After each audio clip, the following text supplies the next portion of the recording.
mic'd up with Mikie Mahtook. Got the boys in. I got Lloyd. We got Mitch. We got Jackie Boyd. He tried to jump up, and he might have knocked it in. Good timing. Let's go. What a start to the Monday. I mean, I'm from Lafayette. My boys will come in and say, oh, God. So me and Joe on the ground. I got Joe in the headlock. And he's sitting there, he's punching me in the stomach, like, punching me. Here, is everyone sitting around? Who here thinks Chico can practice today after having 5 full beers? And he goes, Chad Jones, right? Chad's doing the team 6 minutes. For 7 minutes, right? Chad's like, no, man, I don't think Chico can practice today. And I was like, I look back, I'm like, Jesus Christ. I saw you there. You were more fucked up than me. On the spirit plane had some issues, I think. She was sleep farting. you heard her or you just thought it was her? I sat right next to her. I smelled it. Whoa. What was that? Time to go to the show.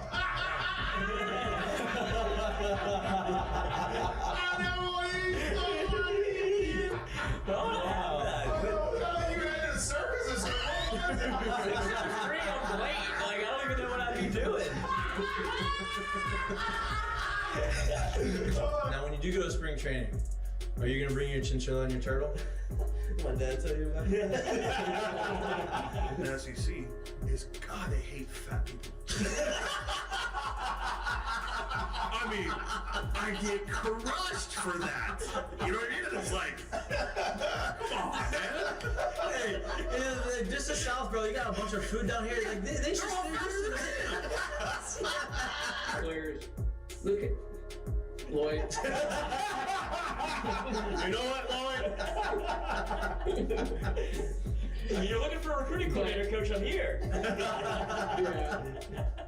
He's like, I'll piss my pants right now. No way. We're wearing gray pants, long gray pants. He goes, I'll piss my pants right now.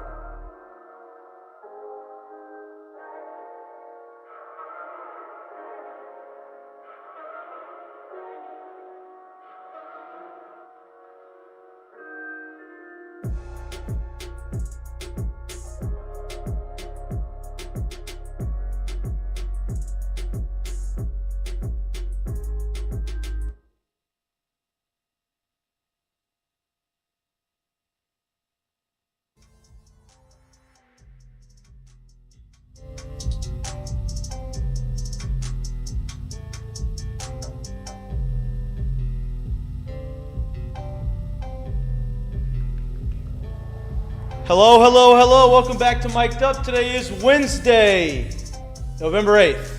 We have a big show for you today. Obviously, we have a lot of conversation. Lloyd's making fun of me. That's not true. He's making fun of me because I'm wearing lies. an all-black shirt. He's like, is that just an all-black shirt? I said, yes. He says, no logo. I was like, no, I mean, I wear an all-black T-shirt on here. Sometimes now it's a long-sleeve shirt, so I don't know the difference of it. Does it look bad on me? No, it looks good. I just expected something.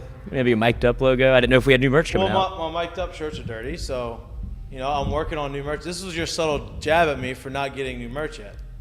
I got a lot of things going on, Lloyd. Yeah, I got a lot of things happening. Oh, I should have known not to poke the bear after flag football. No, it's okay. Dressed like a funeral. I got nothing of that. It's pretty nice. That is not why I'm dressed. We did not win this flag football championship. It's okay. Next year. Yeah, maybe. Yeah, there's always next year. We got a big show for you today. Obviously, it is Wednesday. It is Ask Mikey and Mitch Wednesday. We have a lot of questions that have been rolling in through Twitter. Please, if you have a question for us to answer, put it in the chat throughout the course of the show. We're going to get to it. We have Fletcher coming on at 6:45 to talk, Fletcher Mackel, to talk about New Orleans Saints, talk about New Orleans Pelicans, talk about how frustrating it is right now as a New Orleans sports fan to watch both of those teams because you feel like they're right on the cusp, but you feel like they still keep taking some steps back when you feel like they should take a step forward. So I feel like it wouldn't be Louisiana sports if you didn't have a little frustration mixed in, but he'll be on at 6:45-ish to talk all things New Orleans sports. Maybe to dabble in a little bit of the LSU conversation. Obviously, that has been the talk of the town. Somebody turn the alarm off. the talk of the town throughout the course of the week. Obviously, you lose to Alabama, you feel like the season's over with. It is not. I'm here to tell you the season is not over with. The season has a lot to be had. Like, there's a lot to be played for throughout the course of the year. You obviously have 3 more home games. You have 2 big SEC games still here to play.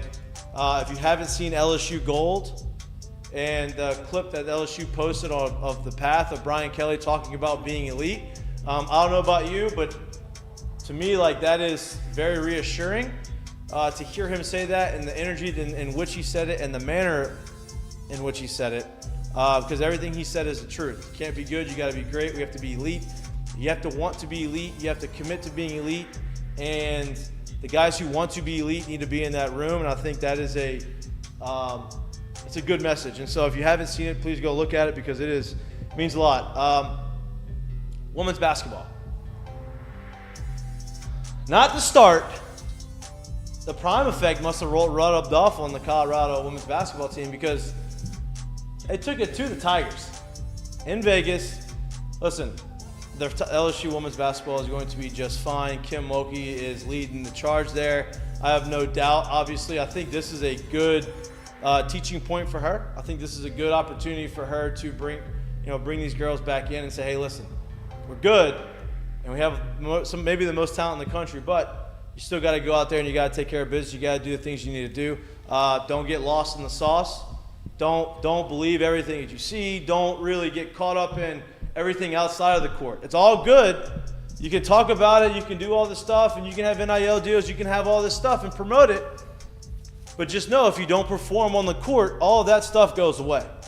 Just as quickly as it came here, it can go away. So you have to take care of the business, which is on the court, and all the stuff on the back end will take care of itself. And I have no doubt they're going to figure that out. A little bump in the road, first game of the season. Still a long year to go. I think they're going to be just fine. The Kim Mulkey haters are going to be very happy to talk about this for a little bit until, they start blowing people's doors off and they kind of right the ship. LSU men's basketball started. And I know that kind of gets the second fiddle to women's basketball, which it has just now. Obviously, it came in second behind the women's basketball. But they played Mississippi Valley State. I understand Mississippi Valley State is not the highest of quality opponents. I like the moves that Matt McMahon has done, the guys he has brought in. Hurts that Jalen Cook's not playing. But he just signed 2 guys. Correct? Did. 2 big-time guys. I think the number 5 overall point guard in the country and the number 9. Curtis Gibbons and Robert Miller, the third. And so they're both top 10 in their respective positions. I think those are big gets. They obviously have a lot of guys they've brought back via the transfer portal that are from Louisiana. I think you're going to see a solid, competitive team. I think that maybe 500 in conference would be the goal. Obviously, you want them to exceed that. But if they got to 500 in conference play, I think that's a very, very successful season. That's going to put you on the cusp of making the NCAA tournament. Hopefully, through the course of basketball season, we can get Matt McMahon or some of the basketball staff on the show. We obviously have some baseball conversation. Football's starting to wind down. Baseball's starting to heat up. Jay Johnson announced signings of, was it 5 of the top, or 4 of the top 10 players in the country? I think it's 4. 4 of the top 10 players in the country. Great news. Awesome. Love that. Love that they want to be here. LSU baseball is the brand of college baseball. I don't see those guys coming unless something crazy were to happen in the season that allows these guys to come to school. But it's nice to have that recognition. I know that Jay knows that. I know that Jay's working on other plans when these guys don't show up. But it's always nice to have that in the back pocket to be able to get anything that you want. Beautiful Wednesday here. I hate the fact that it gets dark. Lloyd, how's your day? How are you feeling? How's your personality? Great. Are you here today? You ready to go? I am. Yeah, because you've been slacking. I'm not going to lie. Just now? No, for the last couple of weeks on the show. Every got conversation. called out. Yeah. The bizarre. Every conversation we have leaving this place is a great brought show. you to the Thank aired you. principal office. It's a great show. You've done a good job of doing the Spit at that production take. side. No, it's been a great show. I just, your personality has Dipped? it looks like you're a little worn down. I want to know Football how you're season feeling. takes a toll, but I'm always here. Okay, I'm glad you're here. I'm glad you're here. It's the Monday. Jay, how you doing? No So Wednesdays. I'm good, man. I'm putting together the end of something you my, want to share with the class over into there? my curtain call right now, and it's a pretty good one. Nice. I like that. He's doing his homework I like in that. We're class. not gonna Yeah, talk about the curtain call until we get to the curtain call. Stick around for it. It's a good one. It's a good one. That's what you call a tease, Mikey, in the biz. Oh, is that what they say it Yeah. is, huh? Good job, Jared. Yeah, Points nice. for you. Yeah, I always bring it to the show. Might do my homework on the show, but I'm ready. Before we really dive into this LSU football conversation, boy, the Michigan stuff's getting a little weird over there, isn't it? It is. Stick around for my mistake of the day. I know. It's getting a little weird. I mean, there's other stuff coming out. Michigan came out and Big Ten came out and said there's no punishment on Jim Harbaugh. They're on the supposed to Michigan rule Wolverines. today. So it seems like they're going to go on skate on by until something happens after the season and more information comes out and they reopen the case and they say, hey, wait a minute, new evidence has appeared. You are guilty. Jim Harbaugh at that point is going to be long gone to the NFL. That's my conspiracy theory. I think they're going to wait till this thing out. The Michigan's going to make their run back to prominence, hope national championship game, maybe win it, and then Jim Harbaugh is going to skate off into the NFL, be fine. Hey, Michigan, love you. You got to deal with it. Sorry. And then they're going to figure out what's going on that side. How do you feel about that? It feels like that's what was expected, right? They weren't going to act quickly. How do I feel about him leaving, or how do I feel about them waiting till after the season? How about them waiting till after the I season? think from a Michigan standpoint, that's a good move. Why is that? Because they're going to go and they're going to Oh, you mean like if you're Michigan? Yeah, if you're the school obviously. of Michigan. Yeah, I think of it's a course. great That's a dream thing for him. situation. Hey, yeah. listen, okay, we got through this. Let's go and win a national championship or have a compete for a national championship. Right. Best year in a long, long time here at Michigan. Bring us back to prominence. Now our guy leaves. He sets the stage for the next guy coming in, whatever. I think that's the best situation for Michigan. I don't think it's great for the Big Ten. Obviously, Greg Schiano's not happy with it. Greg Schiano's coming out in the news and basically saying, hey, well, we're little old Rutgers over there, and we took them down to the wire, and had they not known what we were doing, maybe we would upset them. So Schiano's probably not happy. A lot of the other teams are not happy. I know, some teams turned them in. So Big Ten's a little... Hey, could you imagine? You said the Big Ten won't be happy, but think about it this way. Could you imagine being... But maybe they're happy. Maybe, because maybe they bring them national championship to the Big Ten. Maybe. I mean, yeah, maybe because the money will be spread in that way. Yeah. But are you that happy because you already have Ohio State in that situation, kind of helping it out anyway? Sure. Here's my thing: would you be happy? How much would you have loved to be in a situation? Let's just say you are sitting in class in high school and or college, and the guidance counselor gave you the answers to the test. Yep. And during the test, mid-test, teacher finds out you're cheating. And somehow you get to finish the test, you get the grade that whatever you get on from the cheating notes of the test, and you don't get any punishment, but the guidance counselor and whoever else knew, they get the punishment after. Will you think that would ever happen? Is that a real situation you think that could ever happen? If you got caught cheating on the test. I'll tell you, that did happen to me. When I was Did in happen high to me. school. I got caught one time mid-test, and It's mind-blowing to me that this whole situation's going on and they're trying to don't cheat on kick tests, the by the can. way. That was a that low wasn't to point. tell you to cheat on the test. That was a low point in my life. But if they tell you to, hey, I bet you felt so guilty. I missed a spring game, Coach. Oh, what a punishment. Nah, whatever. Whoops. What would Brian Kelly have Four done to colleges were you? to see me play the spring game. I couldn't even play. Go ahead. Sorry. It's mind-blowing to me that you can get caught in a situation like this and they're trying to kick the can down the road as if the cheating that's being done is for on-field performance. Not we trying to get other guys that maybe didn't qualify to get in college. It's literally for on-field advantage of knowing what you're doing. And somehow they're like, it doesn't matter in competition. We don't. Yeah, push that off. Oh, I mean, everybody's stealing signs. Yeah, I mean, everybody does. Man's this. flying across the country dressing up in different uniforms of different teams that he doesn't coach for and being caught. Doing other things, too, that we found out today, Yeah. which I think what you just told me is called a tease. Yes, this would be a tease. Yes. That we're going to hit on. He's bad at that, too. We're going to hit. He is. I mean. He's just an unbelievable person.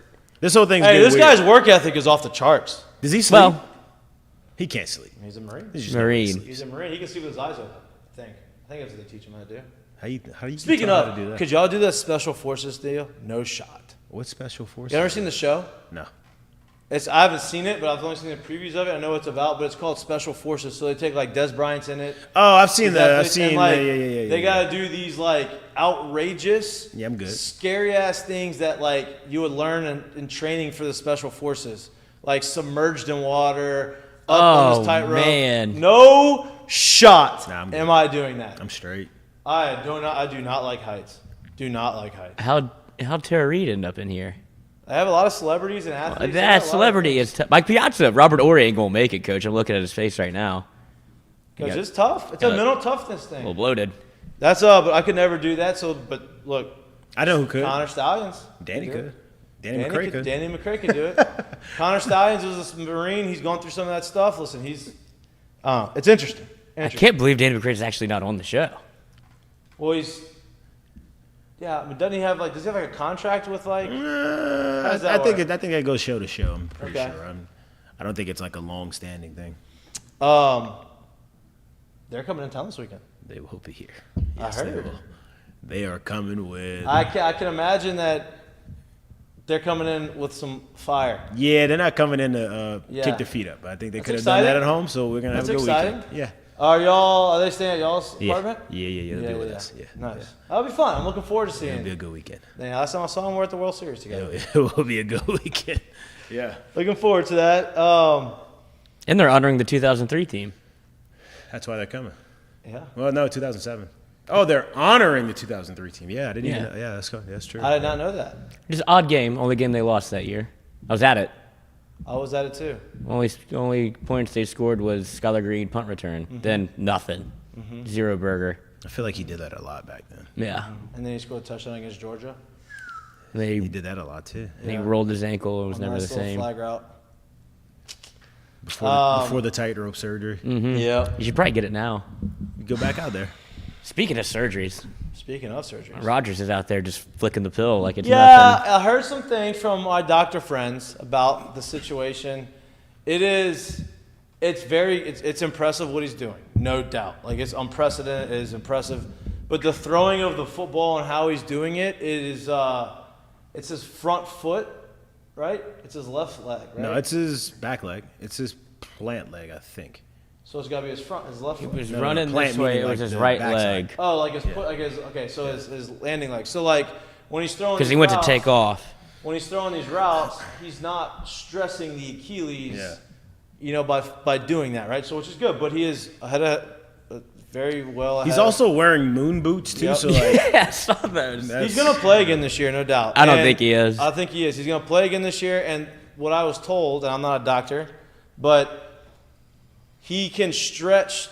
Apparently, you can stretch like the Achilles without damaging it right now with his surgery or something, and it's okay for him to be able to do that. I don't know the science behind it, so I think he's going to play.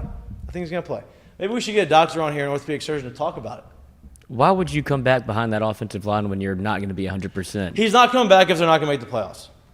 Their chances just went from 66% to To 33. 33. 13. 13. 13%. That's even better. Maybe maybe I think it's maybe 33. So no, cut him in half. Robert Saleh also came out today and said He said some mean things. he did not say anything. Oh.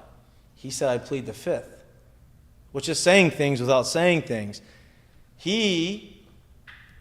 The quotes, I didn't see the whole interview, so it could be taken out of context, but they kept asking him why is Zach Wilson still playing quarterback, and He pled the fifth to that? he said, unless I got scammed on something on the internet, unless I didn't Connor Stallions. check my sources. this has happened before now. This is Yeah, always- You can see Mike is I'm in gonna- uncharted I'm gonna- territory right now. I'm gonna take a You're step gonna back. plead the fifth? I'm going to take a step back from what I just said, and I'm going to confirm. So today on the show, go ahead and take a look. Somebody look up what Robert gonna- Saleh said. I'm going to fact check myself on that before I really come out and said it. But anyway, he's not coming back unless they want to make the playoffs. Speaking of coming back, Yeah, he pled the fifth. it's official, right? He did say that, right? Okay. And he said beats me or something. They asked him about it, and he Again, fair question. Like I said, I don't know. I'm going to plead the Fifth Amendment on this one in terms of I kind of explained it respectfully, obviously. They're valid questions. I know from a passionate fan, from fans, or passionate, all having the same questions. I respect it greatly. yeah, he's not in a good spot. Found the coach speak very quickly. Yep. Talk around in circles and say nothing. But speaking of coming back. A word, Salah. Jayden Daniels is expected back at practice on Thursday. He has been going through concussion protocol. He was there today at practice. He was on the sidelines. He was kind of throwing around, hanging out. But he has one more check to go through this today, and it seems like everything is trending in the right direction. He will be available on Thursday for practice, which means he is more than likely going to be playing this Saturday against the Florida Gators. And as our good friend Tommy Moffitt said on Monday, the best way to get over a big Alabama loss is to beat the brakes off Florida, right? Because every game from here on out matters, and it may not matter this year as far as playoffs, but it matters for the longevity of the program, to allow the program to become elite, like Brian Kelly has said so many times, and how he said in the clip posted by LSU football. It's important for the growth of this team. It's important for the psyche of these guys, and it's important for them to understand that losing isn't acceptable, and giving up and just checking out is also not acceptable. So I'm looking forward to this game. I think you learn a lot about teams when how they respond in games like this. Florida's going to be a tough test, though. Their defense hasn't been great. They're having the same issues over there that we're having over here. As a former player here that has lost big games, not because of you, but just been on teams that have lost, right? Like, it's not anybody's fault they lost. I don't remember that shit. Those losing games. How did y'all, like, when you approach this stuff, right? Like, what's the stuff? Yeah, like stuff, Mike's secret stuff, right? Like, how did y'all approach these next games following a big loss, knowing that the national championship or the SEC championship is kind of not a possibility this year? How did you approach that to keep your fire for the rest of the season? I guess the best example I can give you is the 2007 national championship year. I think we all remember, or LSU fans would remember, the game at home against Florida where they announced the USC losing, so we ended up being number one after winning that game, right? So you're on a high, and then you go to Kentucky and lose in triple overtime, and you feel like, man, we just blew our shot. So you kind of have that, like, you know, everybody says it's a 24-hour rule. In that situation, I kind of felt like everybody, when you still had that, like, man, I can't believe that just happened, until probably that Tuesday morning when you actually that Tuesday's practice. So I think we probably still went through the film session, like, kind of like, man, I can't believe this. Even as we're previewing the next scene, man, I can't believe we just did that. And until you hit the field with pads on that Tuesday, it was kind of like, well, there's still a schedule left, and we still got such and such guys that are trying to go here and do this, and we still got something to play for, so let's get into one of these BCS bowls.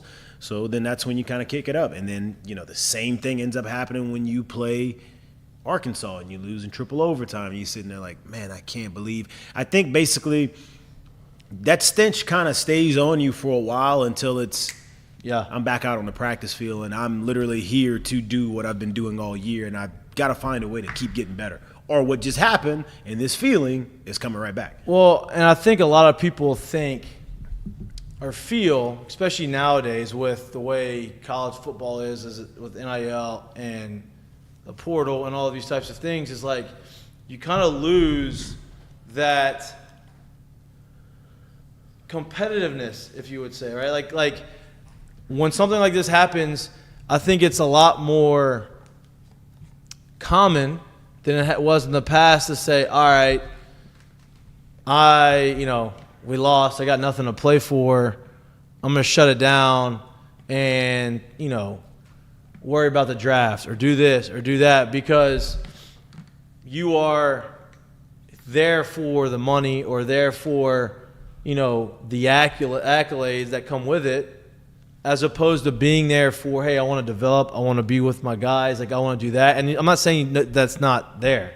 Like, you still have a lot of guys that want to be there, that kind of have that pride of, like, I'm going to go out there and I'm going to play my ass off. But, I think you've run the risk of having some of these players kind of fall into that trap and kind of get distracted a little bit. So I would like to see. I don't think they're going to do that. I would love to see them come out this weekend and just absolutely whoop that ass, because if they play physical and they play hard and they show you like, hey, this, and I don't see them quitting. I'm not saying that, but that's what I want to see.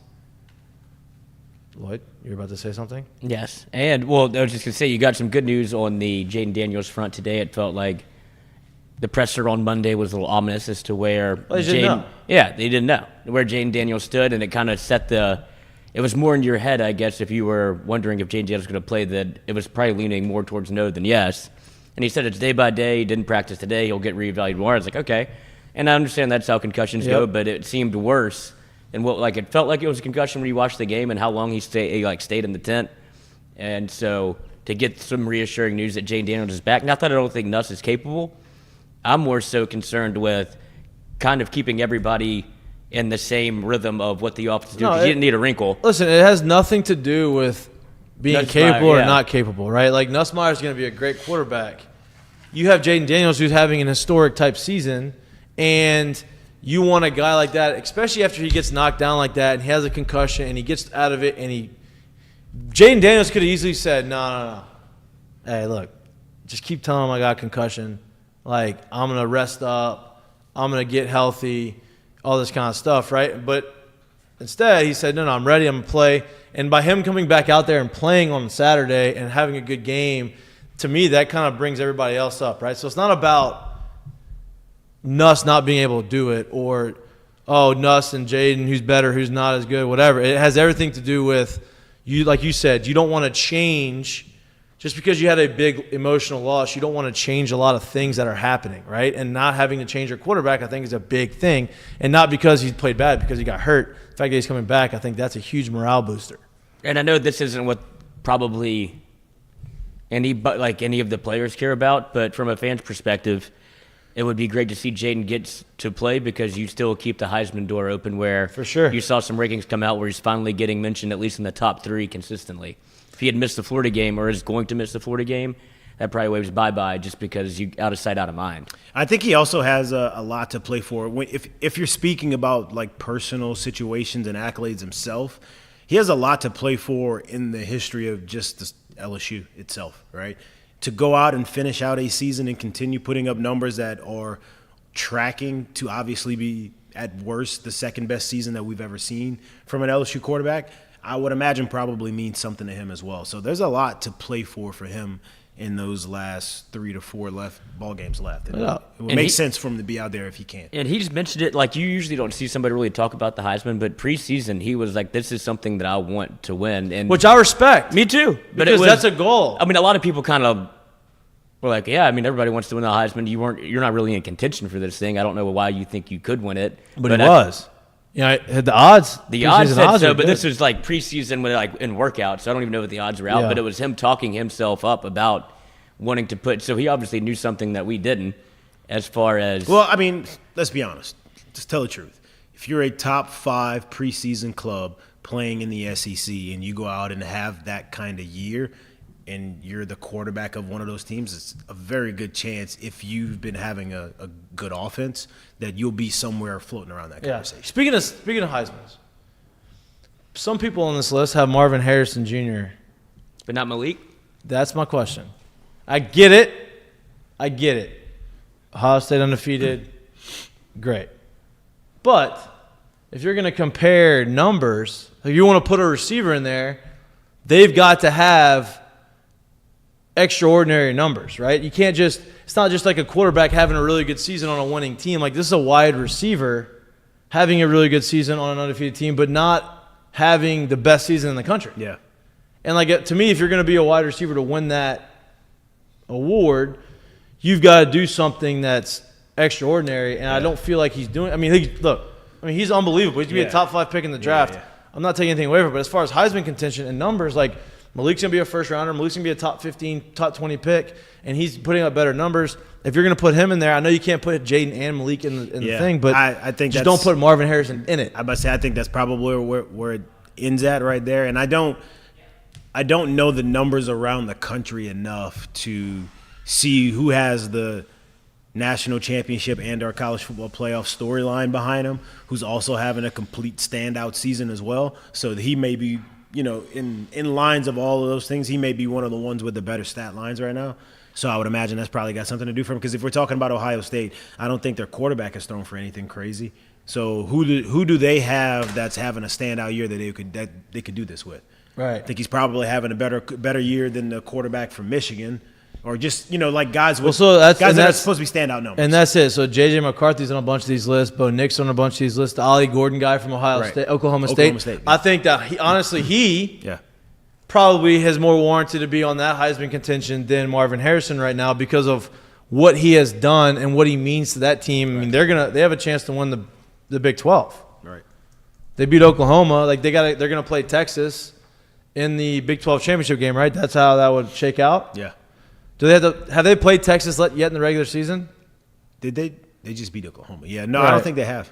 I don't know their schedule, but to me, like that's an extraordinary year, right? That's a team. That's a guy that's gonna be, especially if they continue to do it. So I don't know. It's gonna be interesting. I'm just happy Jayden is getting his flowers and he's allowed now to be talked about as a Heisman finalist or contender and not a long shot, right? I think he deserves that. Defensively, I'm a little worried again. Should be. With reason. Okay. Look, what? I was just looking at J.J. McCarthy's numbers. No, they're good. They're better than I thought. Yeah, they're good. They're good. But it's not like J.J. McCarthy numbers last year. They're good. Right. Yeah. 2,100. Wait, he's cheating. He's got the answer to the test. 2,100 yards, 18 touchdowns, 3 interceptions. I was just looking in comparison to Jayden. It's not. I mean, they don't compare. 2,800 yards, 27 touchdowns, Right. Does he and run that's at all? without. Does he run at all? No. McCarthy. Let's see. When you look at rushing, I don't understand rushing yards in college football. Negative 31, 8, 27, 17, 30. So you're looking at right around 50 yards. Jayden's are probably a little bit more than that. 163, 6, 93, 130, 99. Yeah. Okay. Yeah. So Just a little Checks bit all more. those boxes. he, I mean, he's having a good year, but Florida's defense isn't great. I think it's gonna be a high scoring game. What do you think the over-under is? Over under in this one? Let's go with I'm gonna go 63. I was gonna go 61.5. 63 and a half. You've been fucking on. You've been money. I'm a maven at this You've stuff. been money. I'm Would unbelievable. you take it? Yeah. I would too. I'd take the over in this, yeah. If Florida's- James playing, I'd take the over. Florida's That's what I was waiting offense. for. That's what I did. Florida's offense Big has play. an experienced Big play. quarterback. Pearsall, the wide receiver, makes plays down the field.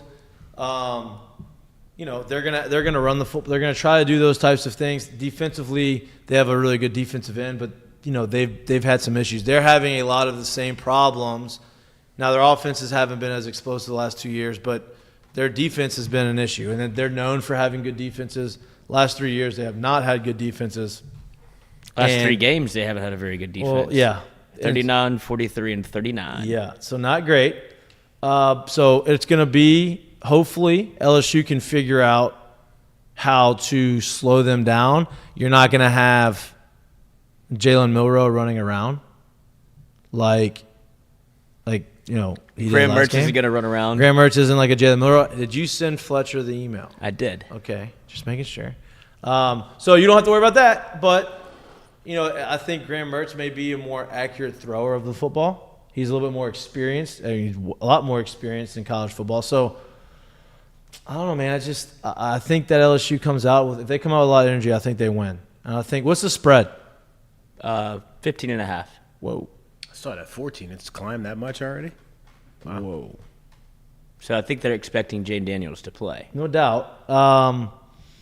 They don't like Florida at all. I mean, they don't do anything. I mean, I guess, what's their best game this year? Definitely not Utah. No, I'll tell you their best game. Their best game was Missouri, right? Wasn't that the shootout? Missouri, and then Because Missouri, that is their best game. Because Missouri's been their best. I mean, Missouri's been good. But they lost that game, right? Yeah, but it was wasn't it tight, Lloyd? Mm-hmm. What was the score? I think their coming out party for Graham Mertz had a stretch of 2 or 3 games where he was throwing for 300-400 yards a game. Yes, so I guess their best to win would be against Tennessee, but the stretch was against Vandy. He got hot. South Carolina was the big South game. Carolina, it wasn't Missouri, it was South Carolina. And then the first 15 plays against Georgia, they looked really good. yeah, the ones they scripted looked great. Right. And then after that, they didn't lost, look great. So they've lost 2 straight. Lost to Georgia 43-20, and they lost in overtime to Arkansas 39-36. Which that one right there is That's concerning, considering Arkansas is coming off a game against Mississippi State where they scored 7 points and fired their offensive coordinator. you're talking about it's concerning for Florida. Yeah. Yeah, defense. of course. And Arkansas's defense isn't bad. No, You know what I mean? That's what I'm saying. That's why it feels like the over. Right, for sure. Because Mertz is Billy better than I thought football he comes was. back into the state of Louisiana. There's a lot of Think they'll boo him? why. I mean, I don't know. There's a lot of I know. animosity. Look, I know why they lot would of boo him, but hostility. like to me that makes no sense. Like he was never here at LSU. It wasn't like he turned down LSU. LSU never offered him, supposedly, and that is like why would you boo that? And he's Like, somewhere else doing worse. So why? Like, why would there's no reason Worse. to boo that? Why Like would there's you boo no. To me, that just doesn't. That wouldn't look good because, like, why are you booing a guy that literally has no connection to LSU outside of the fact that he coached at UL, which isn't even LSU, and he didn't get offered by LSU. He didn't spurn LSU. He went to Florida. Like, why would you boo? If you're booing because he's on there, you're booing our athletic director. Yeah, you're booing essentially You're Brian booing Kelly. Woodward, Yeah. like, and Brian Kelly. Like, that would be not good. Do you So, think no. there's a big UL contingency that makes the trip down? Maybe? I wouldn't say big, but I wouldn't be I mean, surprised. maybe if some, people are gonna go there yeah. wearing some Florida Gator gear for sure, no doubt. Because I know a lot of people that turned to Florida after, I mean, Billy was their guy. Which also doesn't make sense, but anyway. That's life. Yeah, so he's coming back in. Obviously, he's got some things to do. I think it seems like they were in a bad, like almost as bad of a spot as LSU was in. They have Corey Raymond there. I was about to say another man coming home. Corey Raymond's coming back. My Maybe dog, he stays. big reunion. Maybe yeah. he just stays. He Maybe might. he just doesn't get on the plane back to the Gainesville. I wonder if he. Yeah, he might. Huh. Crazier things have happened. Maybe he just, hey, you know what? Just Pulls a Lane go ahead Kiffin and stay. says, y'all can. Here's my question. Fell off the jetway Here's my again. question. Look, we have 7 minutes before Fletcher comes on, so we can talk New Orleans Saints. But if Was a fifth. we'd all be drunk. We'd be drunk. Matt House, I think we could split a Right. fifth and be fine. we could. Yeah. Find out Saturday. Matt House obviously is on the hot seat. He hasn't been great this year. He has, if you look at the stats through the course of his 2 years, the games that they have lost, they've lost 7 in 2 years. Out of those 7 That games, sounds like a lot, doesn't it? yeah, I know. Feels like a The lot. third down conversions in those losses are like pushing like 63% or something crazy, right? So obviously it's been an issue for the last 2 years. That is a losing recipe. I think that's, if you look at third down conversions in any game, you can tell, okay, this team obviously was moving the football. My question, Do you remember third and Chavis? yeah, Starting to look a lot like third and House. yeah. And LSU's 7 losses. FSU 11 for 17. Tennessee 7 for 16. A&M 10 for 15. Georgia 7 for 13. FSU 9 for 14. This is this year. Ole Miss 9 of 16. Bama 11 of 14. Yep. So you can get to third down, but it seems like that's the money down for everybody else. Which is, No doubt. There's nothing more demoralizing if you're on defense than giving up one third down conversion, but multiple. If you go up 2 in a drive, you're toast. For sure, and it's not like they're giving up third and ones. They're Yeah. giving up third and 12s, third and 13s, third and 14s, third What? and 8s, third and What? all of that, right? Third. What? My question is, okay, everybody wants him gone, and he may very well be gone. I don't know. I don't know if he's going to be here next year. I earlier in the week or last week, I would say, he's definitely going to be here. They give him a defensive line guy, but it feels like he's probably not going to be here next year. I don't have any way to say that. I have nobody telling me that or sourcing it out. But it doesn't seem like he's going to be here. And do you think that's a good thing? I'm If that's the case. I'll say this. I think these next 3 games for him are huge because it's hard for me to believe he will be going if the defense performs somewhat well over the next 3 games. But if he is going, and that's the rumor that's going around right now, or that's what people think right now, or however it is, right, I would have to believe that there is a big ticket that is out there not coaching or that is coaching that is available. And that's what they know, and that's the only way that this thing would happen, I would imagine. And if we've learned anything from Scott Woodward, is that there's nobody that's off limits to him, right? There's nobody that he's scared to go to, but he is going to have conversations with his head coach, his $100 million man, and they're going to have a conversation and say, hey, listen, we're making a change. Who do you want? Give me a list of the people that you would want to work with. I'm going to go through and vet them, and we're going to come through with our list together, and we're going to go out and get the best guy that fits what you want to do and bring him here. And I feel like that's the move. Like if Scott's going to be the guy doing it, obviously that's how you feel. That's how I feel like it would go down. I really hope, just truly hope. I'm going to be honest with you. I don't know the answer to this, but if Scott's the one that's going to do the groundwork, especially right now, I really hope it's not off of his list of guys. I hope Scott's. No. I hope it's literally Brian's list, and it's definitely them having a conversation. Who do you want? Where do you want to go? What kind of defensive coordinator? Give me your list, and let's go through this thing together and find out the best one that you want. Yeah, because I would imagine the last time I checked, I would imagine Scott's expertise is not defensive coordinators, packages, and third down specialists. Right now, God, if he's making that, that sounds so if that would be insane. I really like this guy's defense. Like, give me your list. Nah, but I got a better one. Here's this one. If you're making a change that like people want to talk about, you need a defensive line coach, which you do. You have to hire a defensive line coach. But if you're changing the defensive coordinator, you're going to have widespread changes around the defense. Now, my question is, does he make that move, and how does it affect the recruiting class coming in? Like,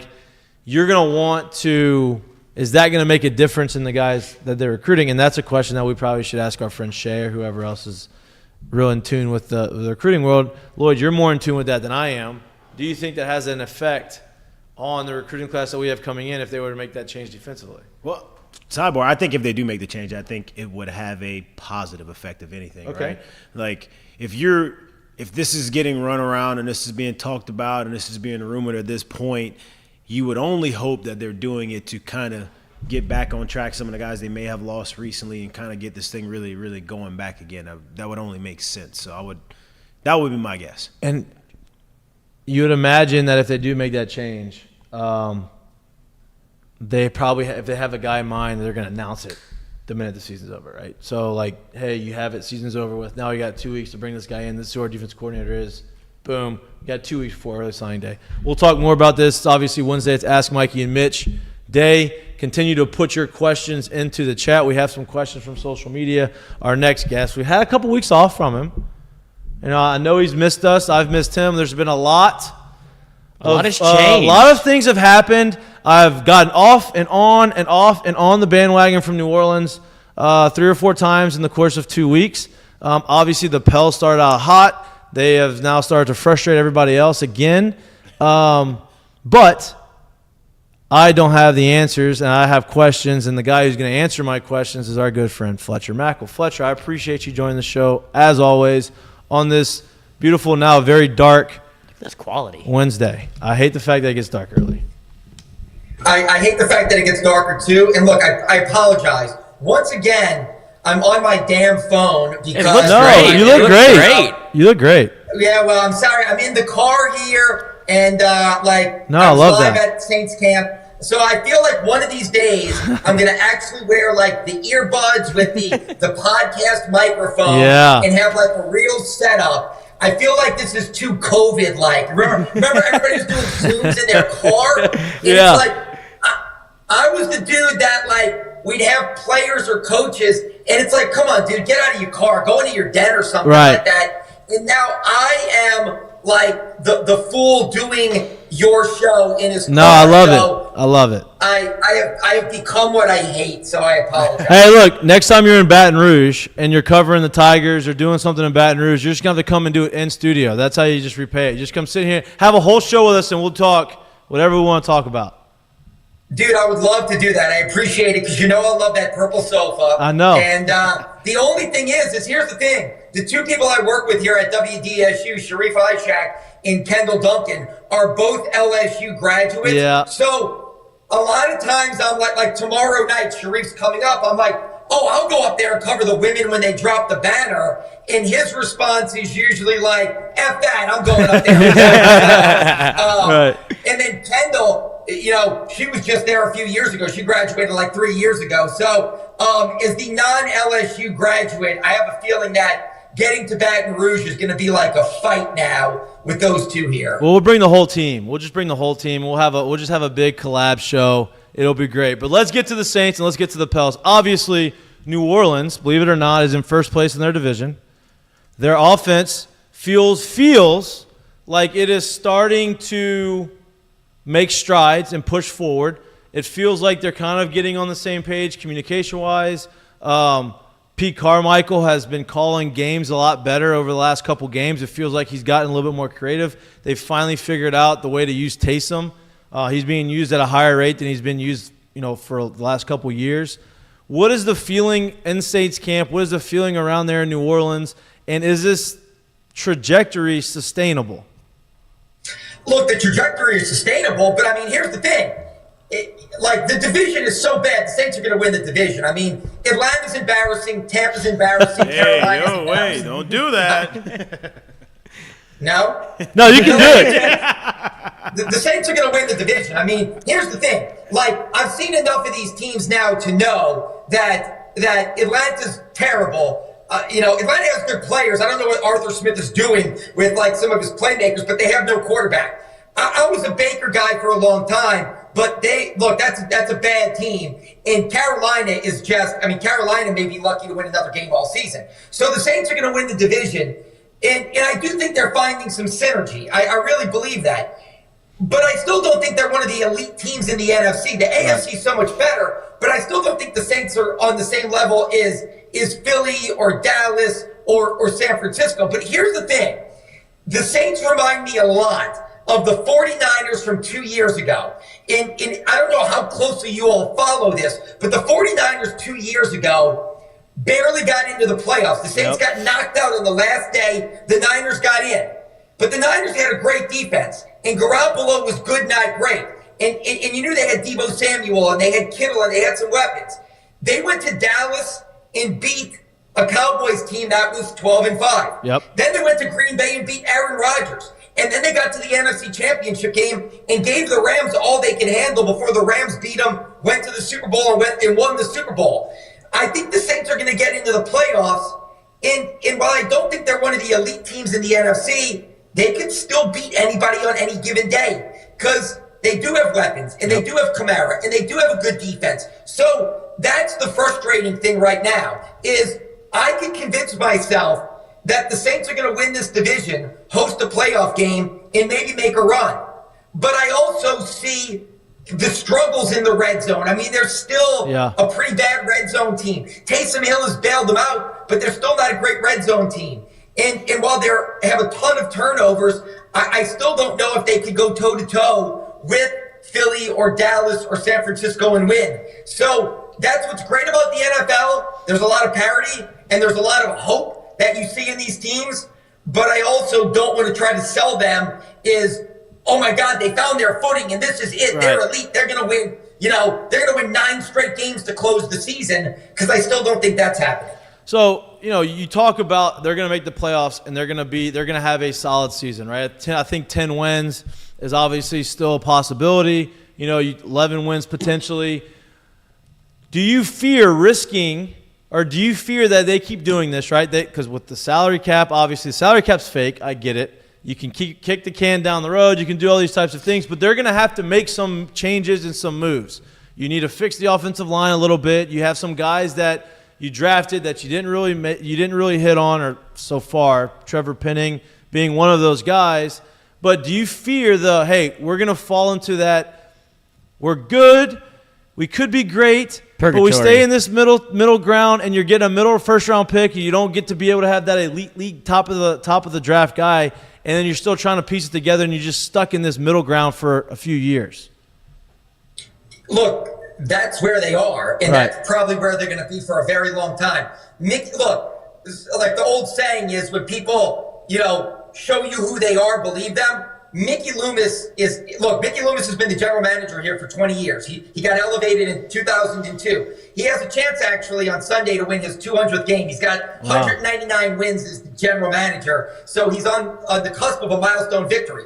They have never rebuilt. They had a chance after Katrina to go in a complete rebuild, to draft Vince Young, Matt Leinart, trade back and draft Jay Cutler, and they signed Drew Brees, who couldn't pick up a football. Right. Like, after Brees, that was the chance for the Saints to cash in some picks and maybe rebuild with a new quarterback, and they wouldn't do it. So they are never rebuilding as long as Mikie Loomis is overseeing this team. They are never going to be bad. They are never going to trade up, to the top 5 for an elite pick. So, yes, that's what they are. That this group with Derek Carr, with this defense, with these playmakers, again, that's, and I understand what you're saying, because that's what they are. I don't think anybody is ever going to consider them in the next few years on par with San Francisco, on par with Philadelphia, on par with Dallas. The best thing for them is the NFC is much weaker than the AFC, but that's what they are. And you just have to hope that when they get into the playoffs,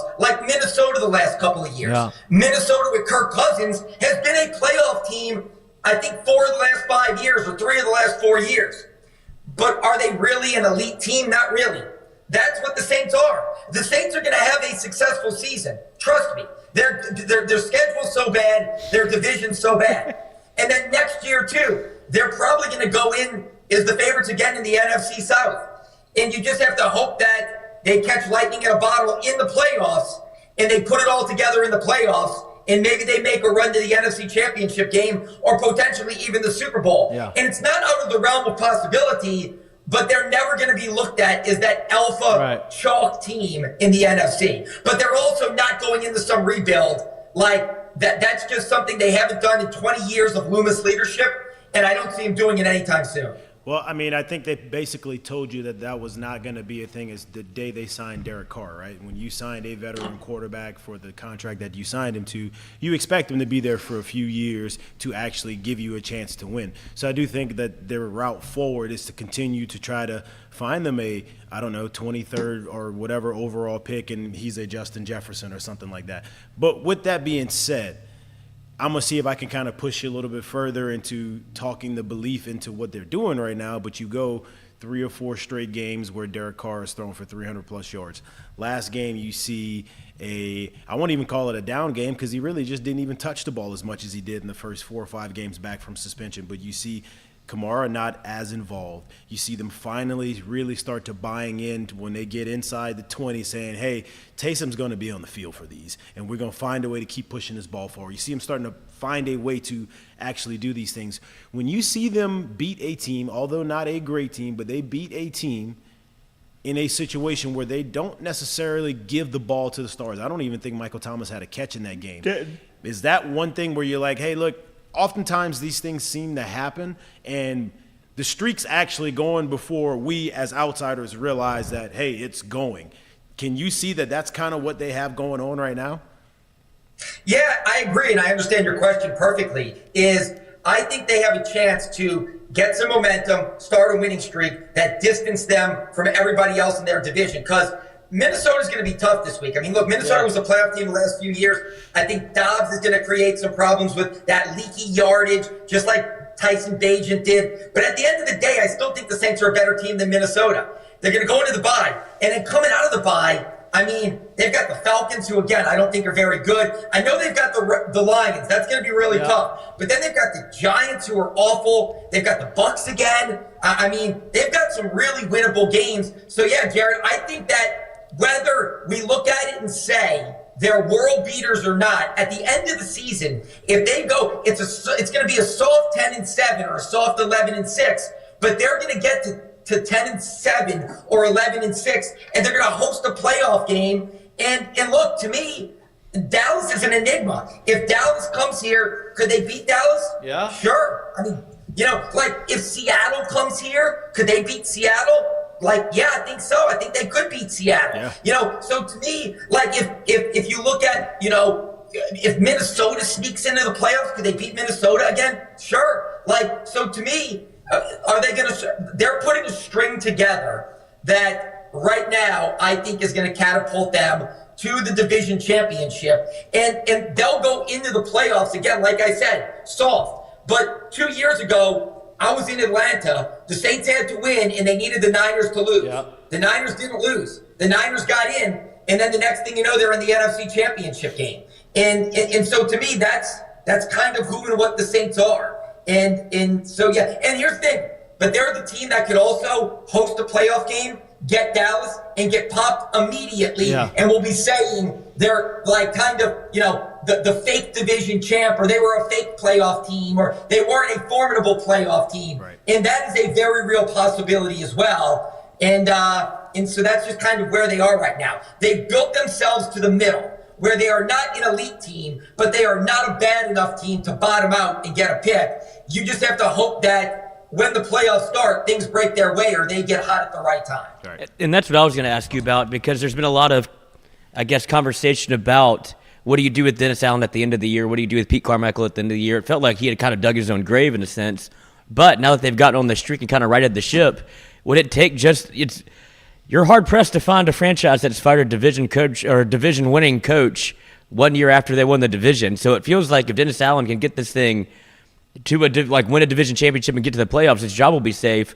Or is it the conversation that you just brought up where, look, we're in a terrible division. It took a lot for us to win the division. We get to the first round of the playoffs and we get pounded by 30. Do you make a change then?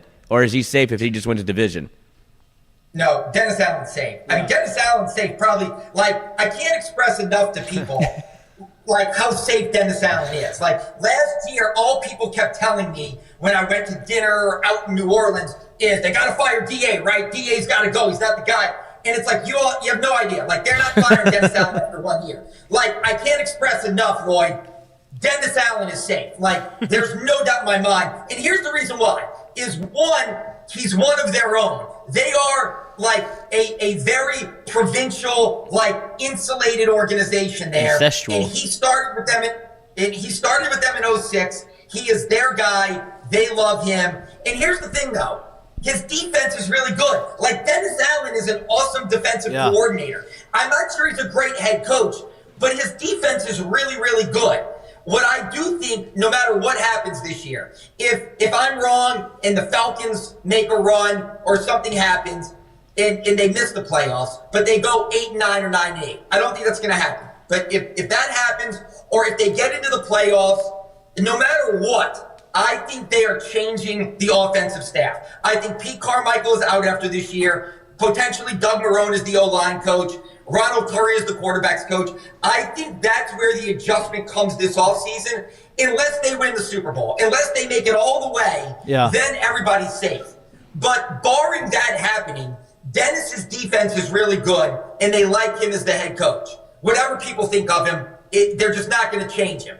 And I do think they're going to lay a lot of the struggles on Pete, Marrone, Curry, and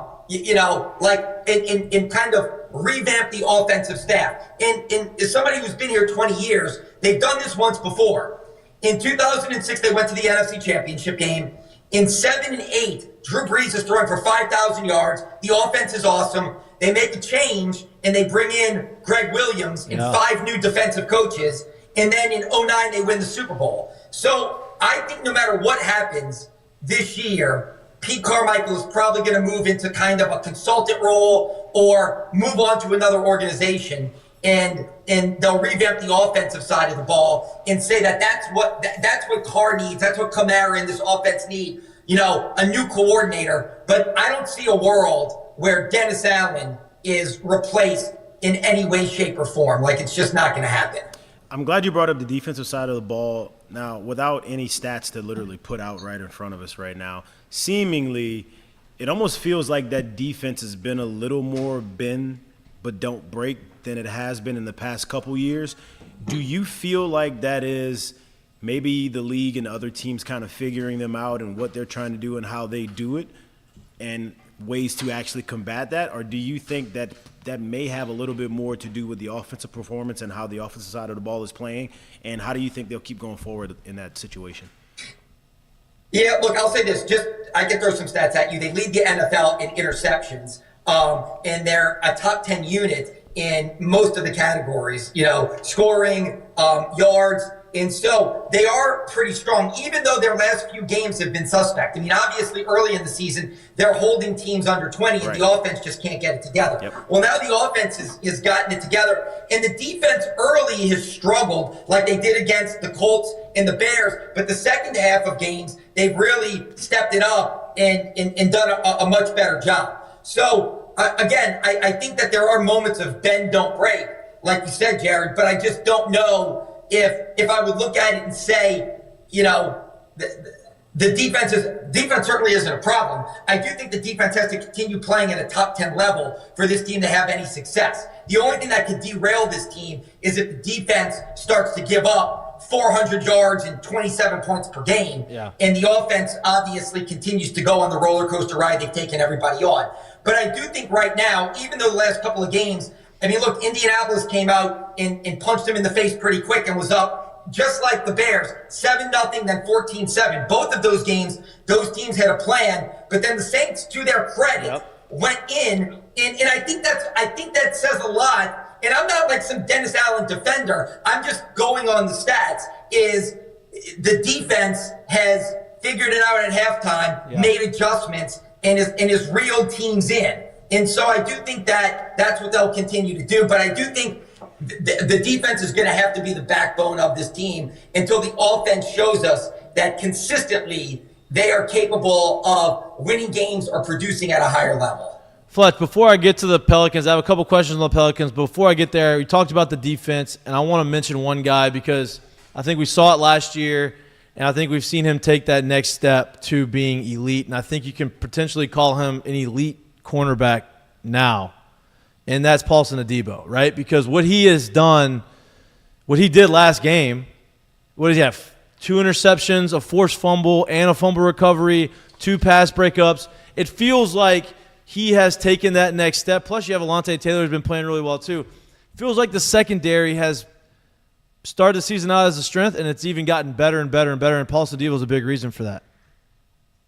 Yeah, again, look, he was the darling of training camp a year ago. I mean, look, a kid didn't play the COVID year, came out of Stanford, a ton of ability. I mean, when you see him, he's a big physical cornerback. Like he's not like a fake 6'1". He's listed at 6'1", and he's every inch of it with a wingspan that is huge.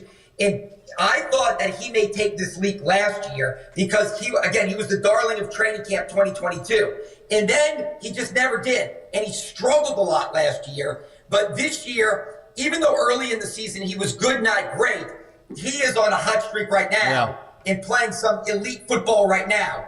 And so you'd hope he can keep it up because Marshawn Lattimore is already a really talented player. He has lulls where he's not locked in. But when he's locked in, he's elite. And now if you can put Adebo next to him, the way they play, putting those guys on an island like they do a lot, they need them to be elite.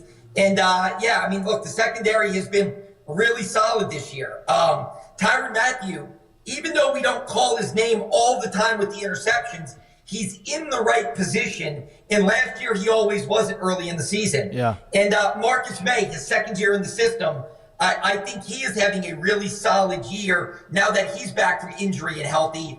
And Alontae Taylor is an emerging young slot player. So, I think the secondary is a real strength of this team and will continue to be. I don't know if I want to say Paulson Adebo is like becoming one of the best cornerbacks in the league. He's had a few really strong weeks, and I hope that he can finish strong because he's got all the ability in the world to be able to do it. We haven't seen it enough. Yeah. But if he can continue to string together a lot of games like that, he's got a chance to be really, really good. Speaking of not seeing it enough, right? This is the Pelicans season. You've been waiting for this. You've been waiting to have these conversations. I've been waiting to have these conversations. last year, beginning of the season, you saw how good the Pelicans were when Zion was healthy. He was playing. They were clicking. They were winning games. They looked like one of the top 2 or 3 teams in the West. Then he goes down. Doesn't play again. They struggle. They go through their things. This year, same story. Starts the season. Then he's off for rest. Now he's not playing tonight due to personal reasons, right? So he's out again.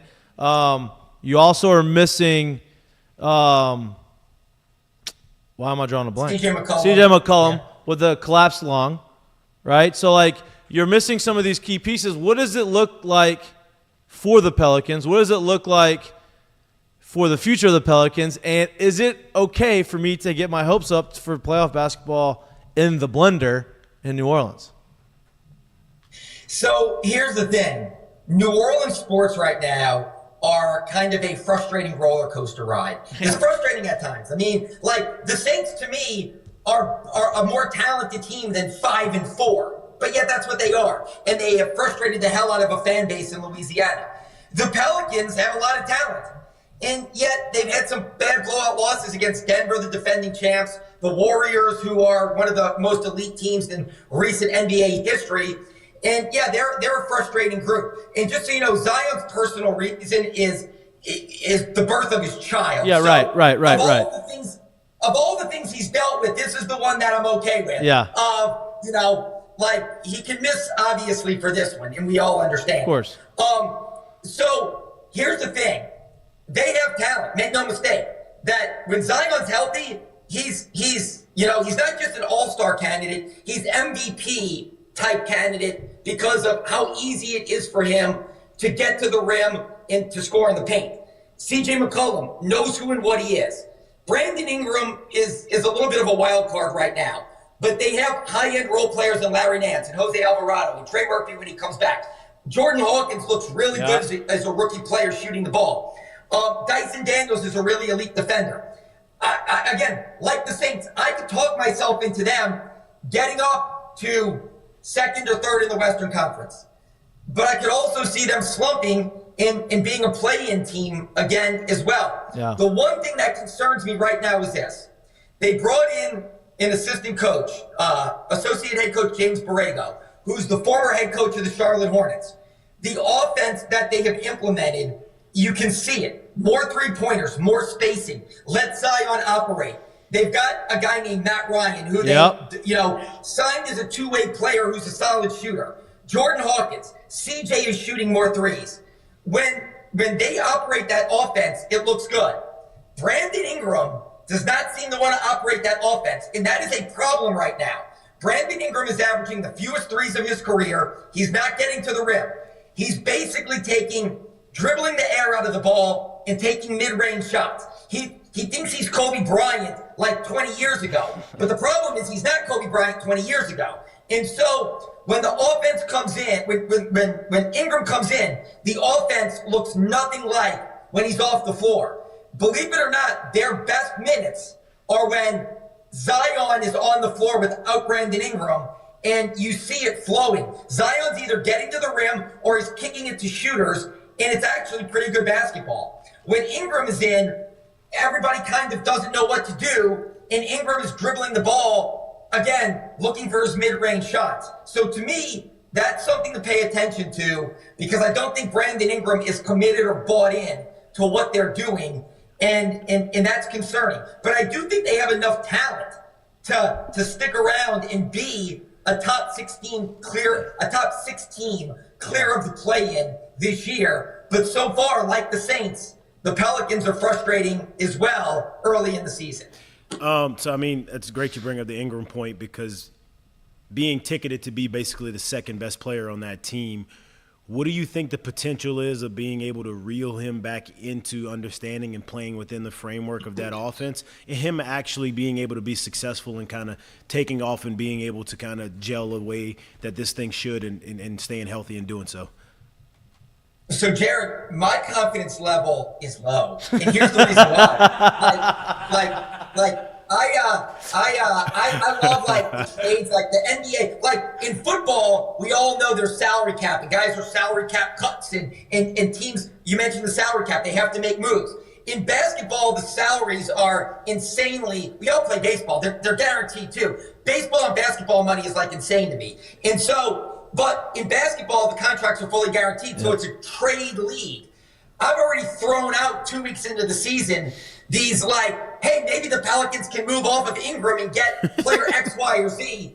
I don't know if it's going to work. I understand that in reality, we're like 7 games into an 82-game season, and maybe they'll find some synergy and they'll figure it out. In Brandon Ingram and Zion and CJ, they'll all know how to operate, and they're all so good. Look, I remember the Heat when LeBron got there, and they started off like 8-8, and that was when LeBron reportedly went to Pat Riley and said, Spoelstra needs to go, and Pat Riley told him, like, you'll go before Spo goes. But, they didn't know how to play. LeBron and Dwayne Wade and Chris Bosh, but they're elite, and they figured it out, and they went on to appear in 4 straight championships. I don't want to say the Pelicans can do that, but B.I. is a high IQ player. So is CJ, so is Zion. Right. Maybe they can figure it out. But right now, my confidence level is somebody who's interviewed B.I., who's been around this team. I don't know if I'm going to see the buy-in from some of these guys. And so I do wonder if they'd even consider some shake-up trade to move one of their stars because the pieces don't fit. But what is my level of belief that B.I. will buy in and be a better complementary piece to Zion or CJ? It's low because I think that B.I. still looks at himself as I'm the alpha. Like, I am not Chris Middleton to somebody else's Giannis. I am not like Jamal Murray to Jokic. Like, I'm the dude and Zion's the number 2. And that mindset, I think, will long-term hurt the Pelicans. But I do think that Zion is the dude and B.I. and CJ have to be second tier. But I don't know if B.I. will ever accept that. So B.I., it sounds like you think B.I. may get moved. Like that could happen. Well, probably could be the thing that fixes it. Well, let me say this, not to interrupt you, Mikey. No, you're fine. I can't express enough. David Griffin, who runs the team, loves no one more than B.I. Right. And Willie Green, who coaches the team, loves no one more than B.I. Like, they love B.I. So it would be like a massive shift in philosophy. They will work to try to get him to understand his role before they move him because they are beyond in love with him. Like, they love him more than I love coffee in the morning and red wine at night. I love those things, like when I get up and go to bed. Last question for you before I let you go. I appreciate your time. So we talked about C.J. McCollum a little bit. Obviously, he got diagnosed with a collapsed lung. He's day-to-day. They're going to reevaluate him as it goes. How long is he going to be out for? Because as you said, he's an integral part of what they're trying to do in this offense. How long is he going to be out? And, how quickly can we see him back? So we still haven't gotten an update. They were supposed to update it. They said it's a small collapsed lung. I don't know what that is. I don't know either. Right. But to me, I feel like saying maybe they just should have called it like a non-serious collapsed lung. I mean, a collapsed lung sounds like a collapsed lung to me. But they made it seem as if it's sooner rather than later. He had the same injury 2 years ago in Portland, and he missed 18 games. I certainly hope he doesn't miss 18 games this year, but we should get a medical update sometime this week. They're on the road all week, so we haven't obviously gotten anything from the team, but we'll see. Also, too, before I go, I know we don't talk a lot of baseball. Ron Washington got the job with the Angels, and so he's a New Orleans guy. I've known Ron Washington. He's an awesome dude. He's an awesome man. I hope he has success there. I just needed to give him the shout out. And I know y'all are former major leaguers, so that's a huge. I hope he does. I know the Angels are like awful. I don't follow Major League Baseball that closely, but I always am surprised when I think, don't they have like Ohtani and Trout, and they suck? Like, how is that possible? And Rendon. So I hope Ron Washington does some good things out there because he is a good guy. And he lives out by the lakefront where I grew up, so I hope he has success. I think that was a great pickup by them. Yeah, I think it's not a bad word. Everybody loves it. In my time playing, just like you said, I don't know if anybody said anything negatively about Ron Washington. You might not get anybody to work harder than him either. No doubt. Everybody I've talked to in Atlanta, everybody I talked to when he was in Texas, I got to play at Kinsler. Ron Washington was their guy, and so I think that's a big pickup for the Angels because you're right, they do stink. And they got 3 of the most talented players in baseball, and they still stink. So it's nice to have that guy there. Fletch, as always, I appreciate you on the show. next time I'm in New Orleans, hopefully for a Pels game, because I've been waiting to go to one, I'll hit you up. Maybe we'll go grab some wine before the game and get that out there. Yeah, thanks for letting me talk so much. I know that I love that. Off and babble a lot, but I love thanks that. for letting me come on again. No, I appreciate it. Thanks for always being available, man. No, thank you all. All right, man. Later.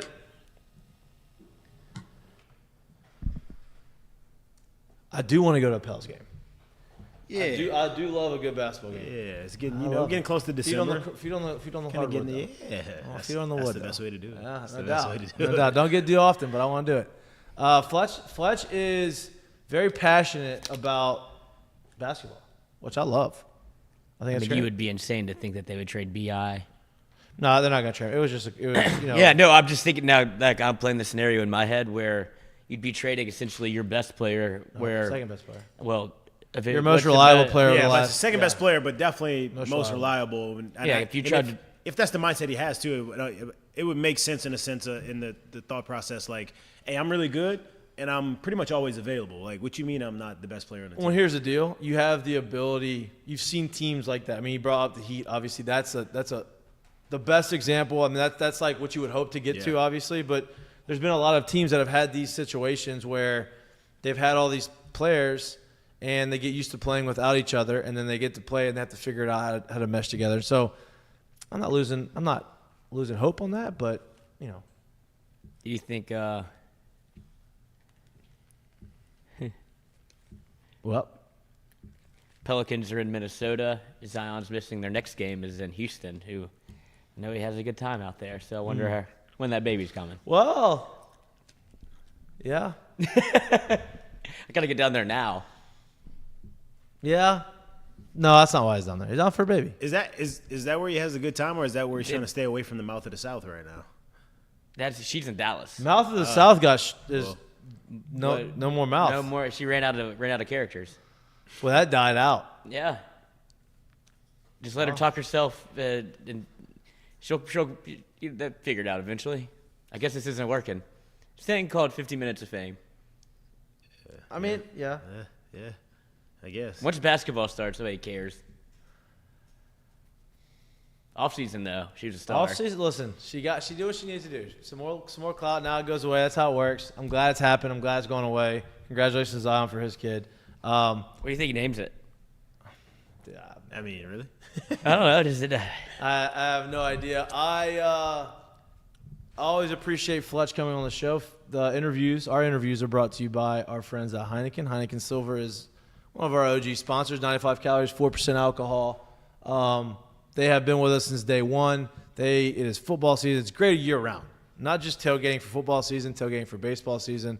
Also, if you want to have a couple of pops before you go to the basketball arena, it's a good beer to have. It's a good beer that you can drink throughout the course of the day. It's very refreshing. Sneak a couple in your pocket. Yeah, and it fits in the back pocket very nicely. Heineken Silver, we're very proud sponsors and proud partners with Heineken Silver. We also have, it's Wednesday, so Ask Mikey and Mitch. Ooh, we do. And we got some questions. We got some questions from the social. Get them in the chat as well. If you would like to. If you would like to. We would like you to. We would like to have a conversation. Yeah, you know our boy Fonz is always going to bring the heat. Fonz coming with it this time. Let's get in the document and see if I can do both. All right. Are you with me? Bueller? Anyone? All right. I'm with you. I'm waiting. Ask Mikey and Mitch from Jonathan Matte on Twitter. If you were in charge of the defensive coaching staff, what changes would you make next season? And he has a follow-up. So I'll let you answer that one first. Okay, I'll start it first. Today's what?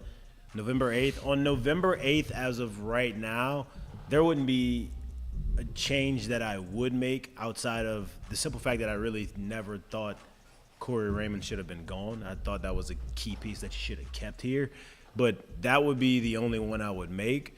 And the reason I say this is we are, 9 games into the season? 6-3. 6-3, 9 games into the season. And I get it. There's been 3 losses already.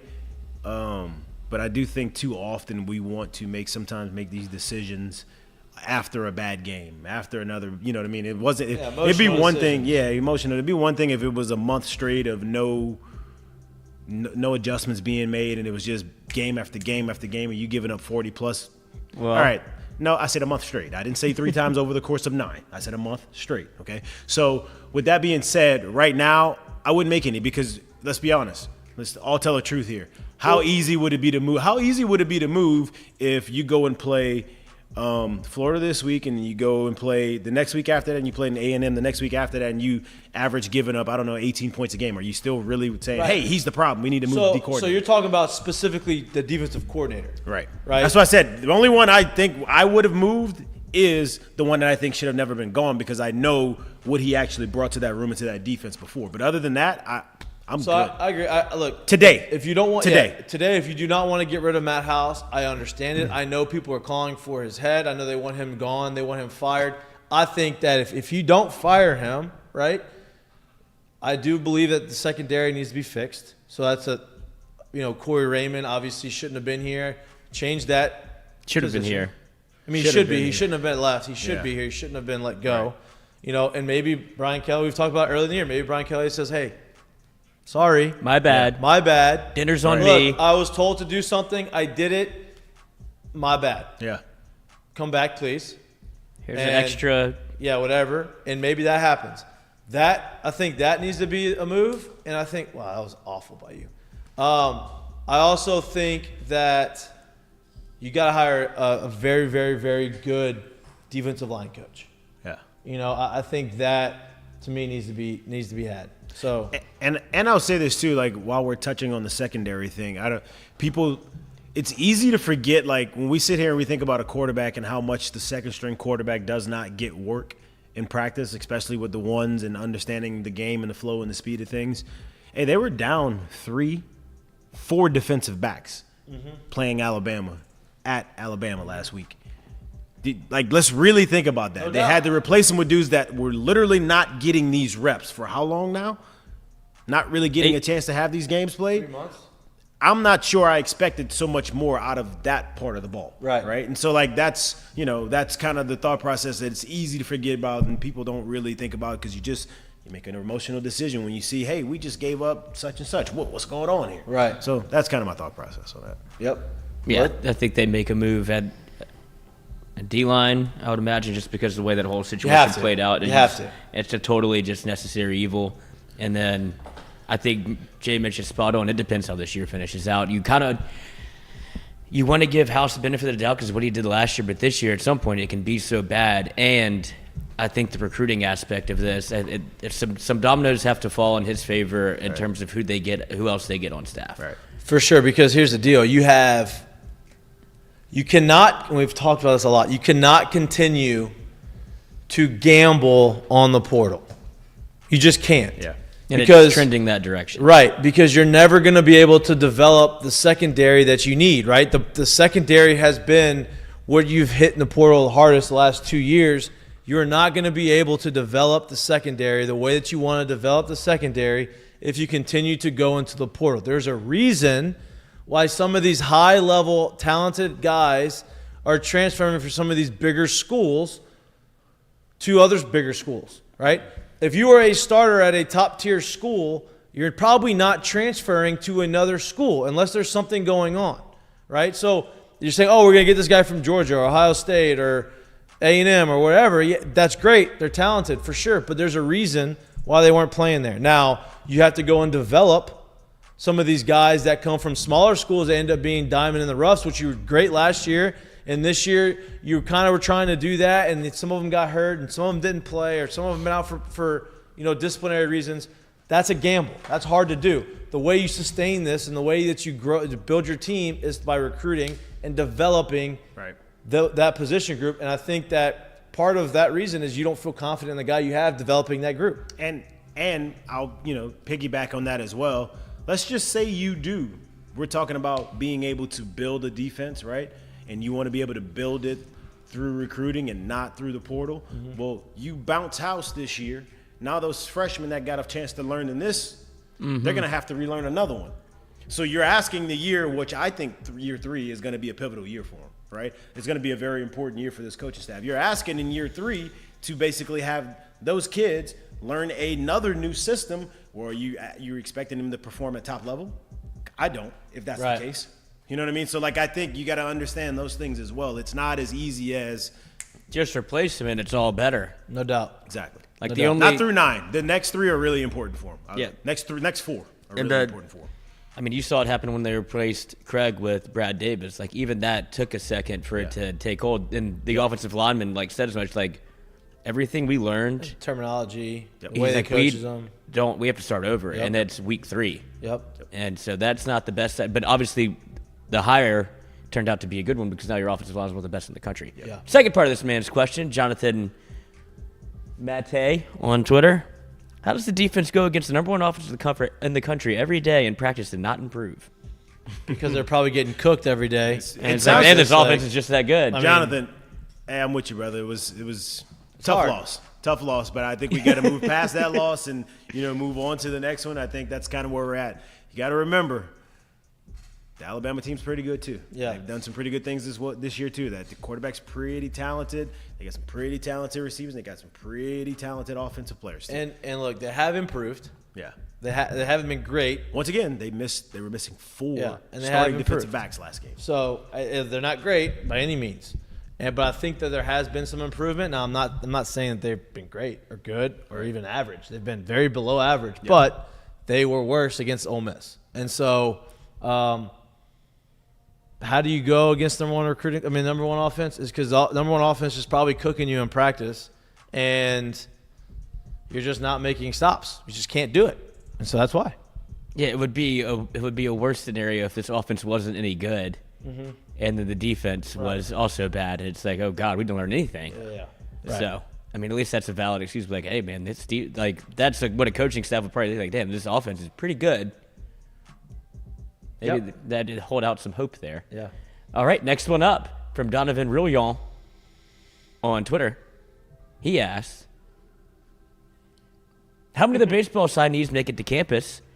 And for the ones that do, which one makes the biggest impact?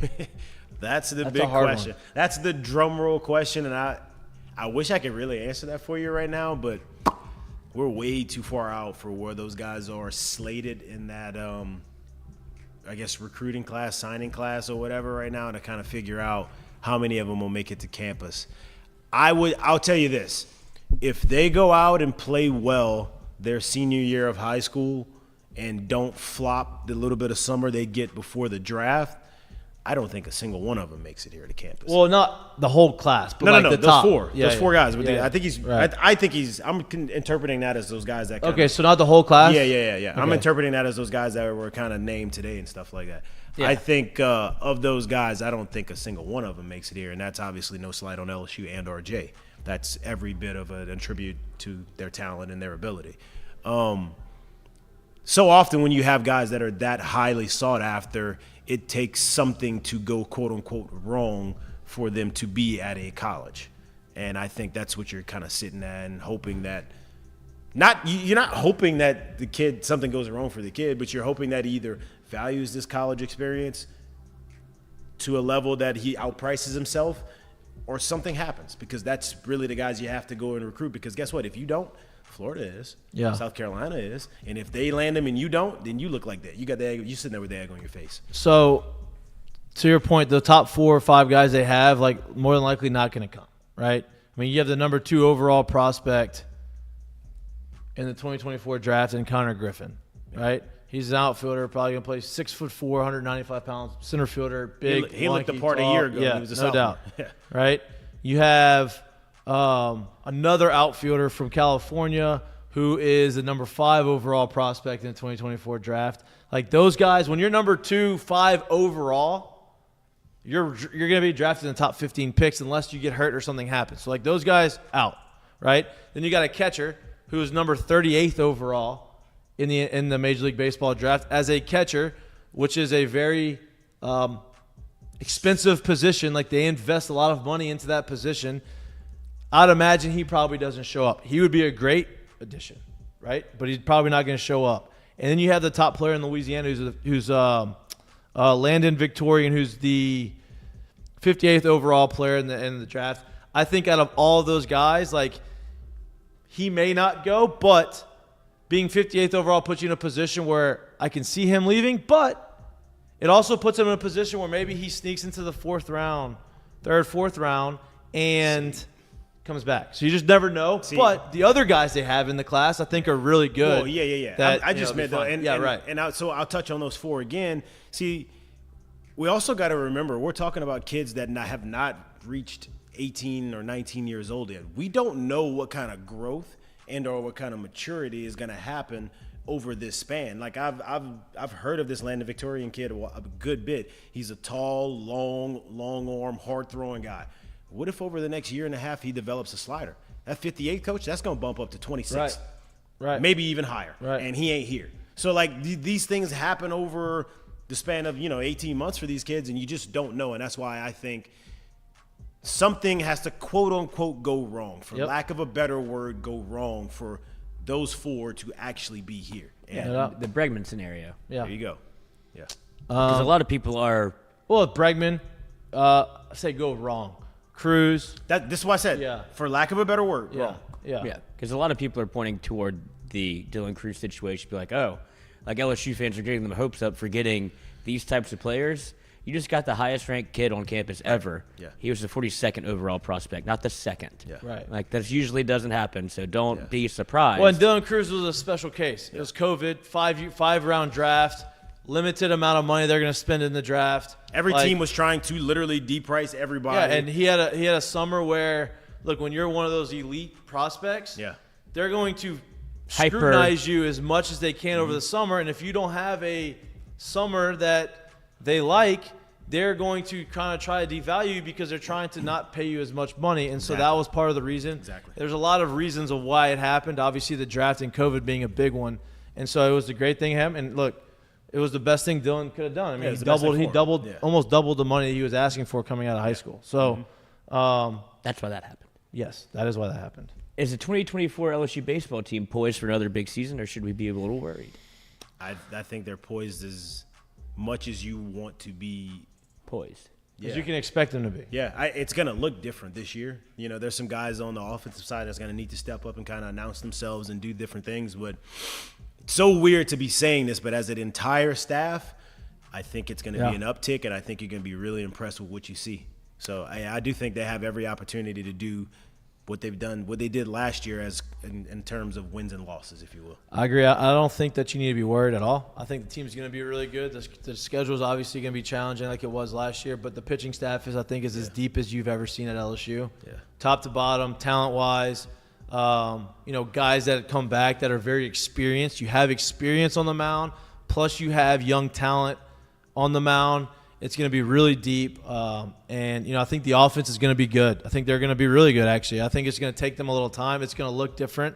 It's going to look like a little bit more athletic lineup. Yeah. You're going to be a little bit faster. You're probably going to see them run a little bit more, but you're going to see some of these young guys start to develop, which is good.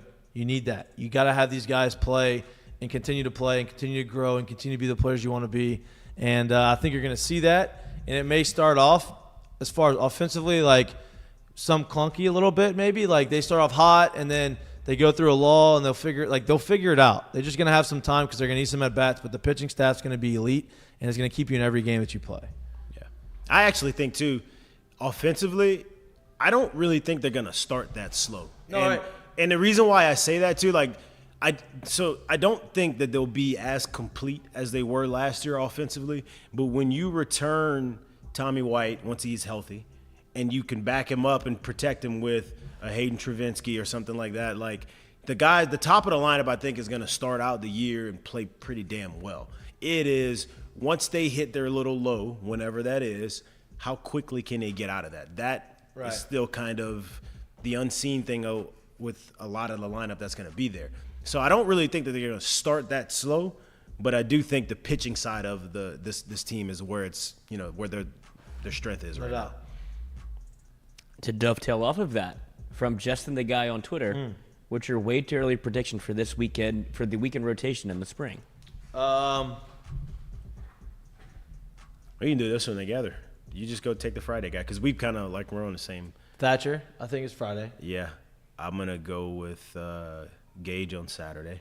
And Holman will be the third. So you got it the other way around. Yeah, so I had it as Holman Saturday, Gage Sunday, but either way, those are going to be the three. I think Thatcher's going to It's gonna be hard to like dethrone those 3 from pitching on the weekend. Yeah. Now here's the deal: all 3 of those guys could potentially be first rounders this year.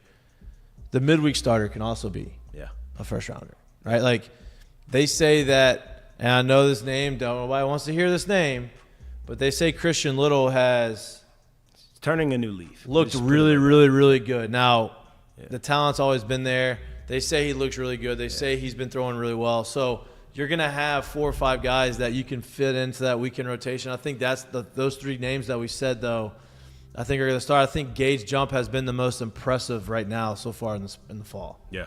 I think that's what you're going to get. They are absolutely loaded with lefties that I think you're going to see a lot out of the pen and or in midweek games until some guys like establish roles there. But yeah, I mean, that's what you're going to get. And we're forgetting that, you still have the Riley Coopers and you still have guys like that who are on this staff as well, the Ackenhausens that are on the staff as well, the Griffin Herrings that are going to get a chance to do what they do, and they're deep. They're a very, very, very good pitching ball club, and health willing, that's going to be their saving grace this year. Yep. All right. Next one up from our guy, Fonz. Well, he has a bunch. Sure. I like that. A little bit on the lighter side. What was your pregame meal? Did you have the same thing every time? And what was something that you avoided for your pregame meal? I wasn't huge on eating big before games because I didn't like feeling like weighed down. I didn't have a You had that sleep for dinner. Huh? You had that sleep for pregame meal. meal. You get a little nap in. You feel me? I didn't have a set like pregame or like favorite one, if you will. But that was probably one thing I was kind of like superstitious about, if you will. Like if I actually used to play this game in my head, and it wasn't just with meals. It was with parking spots. It was with all kind of shit like that. But if I was getting hits, I'm trying to park in the same spot. I'm eating at the same place, and we're gonna keep rolling it like this. As soon as I'm not getting hits, we got to change it up. We got to find a different spot. If I'm going a couple games without getting hits, hey, where was I hot at last? Let me go get that spot again. So I was, that was kind of what it was, and it's kind of how I roll with it. It was a way for me to keep my mind out of saying – it was a way for me to stay on the straight and narrow, if you will. Like instead of being, hey, I'm, 8 for my last 10, I'm the best player in the world, and that's all it is, and it's just you understanding like, hey, you're somewhere right in the middle. Just keep doing you. And that was kind of how I went about it. What if somebody was in your spot when you were hot? I mean, the parking spot thing, it was, if it was open, I wasn't ideal. I wasn't going to bully somebody for a parking spot. I didn't really care that much. I didn't have a pregame meal, like a normal pregame meal. I would eat lunch like before I got to the field, but that would be considered pregame meal. Like lunch. I get to the lunch at noon or brunch, whatever I was eating, and then I would get to the field at like 1. I'd do all my workouts and stuff. I get on the field, and then you'd have about 2.5 hours before the game. So normally I would drink some coffee. And to be honest with you, I know I needed something, so I'd make a little like protein shake. And that was my pregame meal. Same thing. I didn't want it to be heavy. I didn't want it to feel like I was like sluggish. I had times where the pregame meal that was offered to us was like heavier, and eating it and not feel good. Nothing worse than that. But as far as like the superstition stuff goes, I didn't have a lot of superstitions. The only thing I did, I think that was a little quirky, was like if I was playing the game, I always had gum in my mouth, which my wife hated because I was a big chomper of the gum, right? Same. And so I would have a piece of, well, I'd eat too many, it would crush my mouth. But I'd have gum in my mouth. If I got a hit, I'd keep it in until I didn't get a hit. Or if I didn't, actually, I take it back. If I didn't have a good, it was good at bats in my mind. If I felt like I saw it well, I swung it, hit a laser, or walked, or had a good at bat, kept it in. If I felt like I got out, did whatever, out. Yeah. Then the next at bat, I have another one, right? And then if I didn't feel like I was doing it with the gum, I'd go no at bat with the gum. So there's been games where I was 5 at bats, same gum, feeling great, and Pasty by the time I had the end of the game, this thing was disintegrating in my mouth, but I had it in there. Yeah, I did the it. exact same thing. Yeah. Always the gum. Was there? Hold on. If you could only, this is another food question. If you could only eat one of the your, other one above that. Oh, that's an even better one. How long did it take you to get a loss out of your head, Mikey? Considering you're in that frame of mind right now. What do you mean? Oh, see, I already forgot about it. There you go. Nice. No, depends on the loss, but usually, a day. Can't baseball, man. You don't have time In to dwell on baseball? anything. Man, by the time you got to pro ball, them shits was gone the next Yeah. day. It was like it never happened Yeah. because it's a different day. Like it just, you gotta professional baseball more than anything, obviously, because you do the shit every single day, teaches you that hey, every day is a new opportunity. I'm not about to sit here and harp on the 4 homers I hit yesterday or the 4 outs because baseball literally tells me that was cool. Do it again. Hey, that was really cool. Do it again. Yeah. That was really It bad. doesn't Don't do matter. that. You didn't do can't- it. You got another shot to do Yeah, something and it else. doesn't matter if you can't continue to do it. So nobody cares about the 4 you hit yesterday when you left 3 on base. Today. Anybody can do it once. Yeah. So Who can do it over and over and over and over again? That's is what the makes you difference. cool. Then So who like, could do it in the yeah, playoffs? Exactly. I never made the playoffs, so Oh, almost. never in the big leagues. What about golf? Huh? Like a bad shot or a bad hole? Golf's different. I'm not great. Because it's the same thing as baseball. That's Same. It's the exact same. You're good. Do it again. You literally have to play. no, like, golf's different because golf is just you. There's no like outside factors. Like when Can't you get a mess walk. up, it is you. Like Not a you good can't, slider. It's Yeah, you can't have a bad Sure day in golf and foul off some pitches and grind out and end up Take a win walking. from it. Yeah, no. Like golf is hard. Like golf is a whole mental. It's a whole different type of mental thing, and I'm not good enough at golf to where I can just beat. I'm not that good at golf, so like that frustrates me. But no, it's not the same. I get what you're saying as far as you gotta do it again, but not the same. If you could only eat one of your mom's meals for the rest of your life, what would it be? Oh, I'm eating my mom's gumbo. I said it's over. Y'all Question's had it over. today. Spaghetti. Over. meatballs. Oh, nice. That was I think we easy. had that one before. And I think we had this one before. Stadium where you walked in and you were actually kind of shell shocked. Like looked around and took it in. Yankee Stadium for the first time was cool, which because it was Yankee Stadium. I didn't go to the old one. It was only the new one. Fenway was really cool. Chicago, obviously. How long was the grass? It was pretty long. Yeah, it was good. Chicago was had a great game. It was a 2-game series. It had a good series. Had some hits. I also had some funny moments. I got picked off at first from a lefty because I was trying to read his toe and I couldn't see it and I didn't move. And then there was a play. Froze? Yeah. And there was a play I was playing left, and there was a play where a guy stole second, and he like stole it, and the ball like hit off his helmet, ricocheted kind of short right, and so I'm running in, I'm trying to I'm trying to throw him out of third, and when I picked it up, like it's like as I'm about to throw it slips out my hand, and I'm trying to like throw it there, and I push it, and thank God there's a railing on the dugout because it was a bad throw. It would have gone on the dugout. Nobody ended up scoring or doing anything, but it was some eventful stuff. But those three, obviously, the historic part of them was Historic. oh man, I made it. You know, like I'm finally here. And then honestly, I think my welcome to the big leagues moment was Anaheim. Playing at Anaheim, first baseman was Pujols, and I worked a walk. I got to first base. I'm sitting on first, and he's there. That was my first start in the big leagues, and he tapped me on the ass. He was like, good at bat, kid." And I was like, "Damn, like I'm here." You have the rocks in the background, like you have all this stuff. That was pretty cool. I would have to say, so I grew up, and I used to love the NCAA football game, right, on PlayStation and stuff, so that was cool. I would probably say stadium, the first time I ever went on the road in the SEC is when we went to Florida. Cool. And so, I don't know if you kind of remember the timeline of it, that was my freshman year was same year as Tim Tebow. So my freshman year was Tim Tebow's freshman year was actually the last year that Chris Leak was still on the team. Mm-hmm. So I was a high school quarterback that wasn't a 6'5" quarterback. So I used to always, they played on TV all the time. They were really good. He threw one of the prettiest balls you've ever seen, if you remember. So I'm like, I could remember going out there for warm-ups and being like, man, I got to see what this shit looks like. So I remember running around catching the ball, and I took the long route around just because I wanted to be able to look around and see how small he was. And I'm like, oh, that's cool.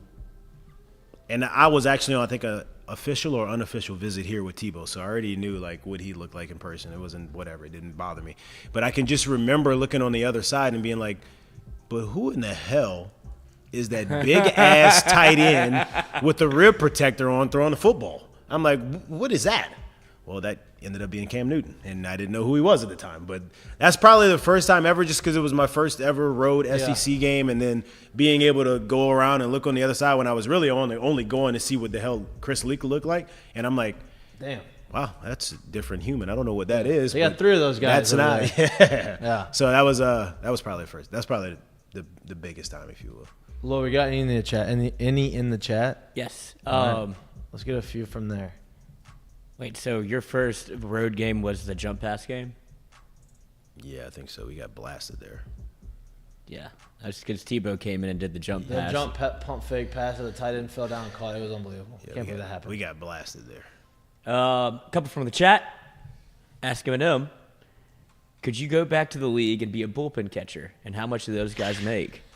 0% would I ever want to do that. I would never sign up for that. I'm not a great catcher. I would not want to do it. And they make some money from the team. They get all the perks, right? They get the rooms. They get to travel. You get to live the life. Yeah. If you're on a team with a bunch of veteran pitchers, you make more. Especially if you're good at what you do and they like you, like you're gonna get guys that are gonna catch their bullpens. You're gonna do these types of things. If they're comfortable, they'll tip you at the end of the year and give you some extra. It's being a caddy. Yeah.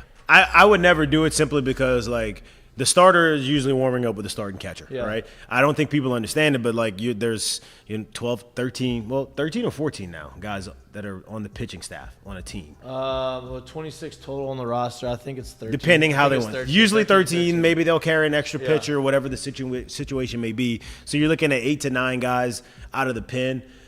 Listen, I don't think you understand, but there's probably 4 or 5 more of them that, for the most part, they're getting very, very, very short notice that, hey, you're up, get hot. And usually they have incredible stuff, and there's a good chance that the first couple pitches or some of these pitches, they have absolutely no clue where they're going. Right. I'm not trying to catch that every day. No. So it's really all – it's not about if I can. It's just that I'm not that interested in catching 97. And some of them, they'll be 30 feet away from you, and they'll be throwing 85%. And you're like, bro, what are you doing? That's just how they go. I think Chris Chinea is the bullpen catcher for the Tigers. I think you're right. Honestly, yeah.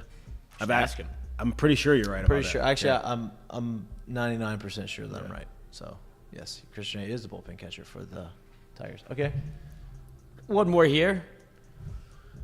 What do you make of? I know it's early, but you said, what can you do to help Bear Jones hit a breaking ball better? I don't know where he's getting this information because I guess he's going to hit the ones that are strikes. And, that's pretty much it. Spit on them. They used to say the best way to hit the breaking ball is don't miss the fastball.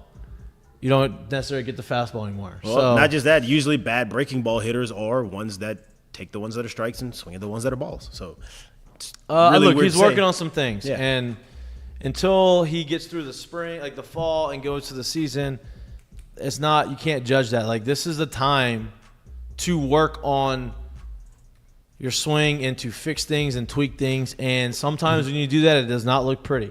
Yeah. It looks ugly. But this is the time to do it because these games don't count. And then hopefully it clicks, and then he's in time. He's ready in time for the season, and he has a good year. Yeah, I understand that my thought process on this has – I have not talked to Jay about this, and I know Jay could give two damns what I say about it, so it doesn't really matter. This is his team. But I do think, me personally, I think it would be a good idea to challenge him to say, hey, look, I don't want you swinging until you get to 2 right now.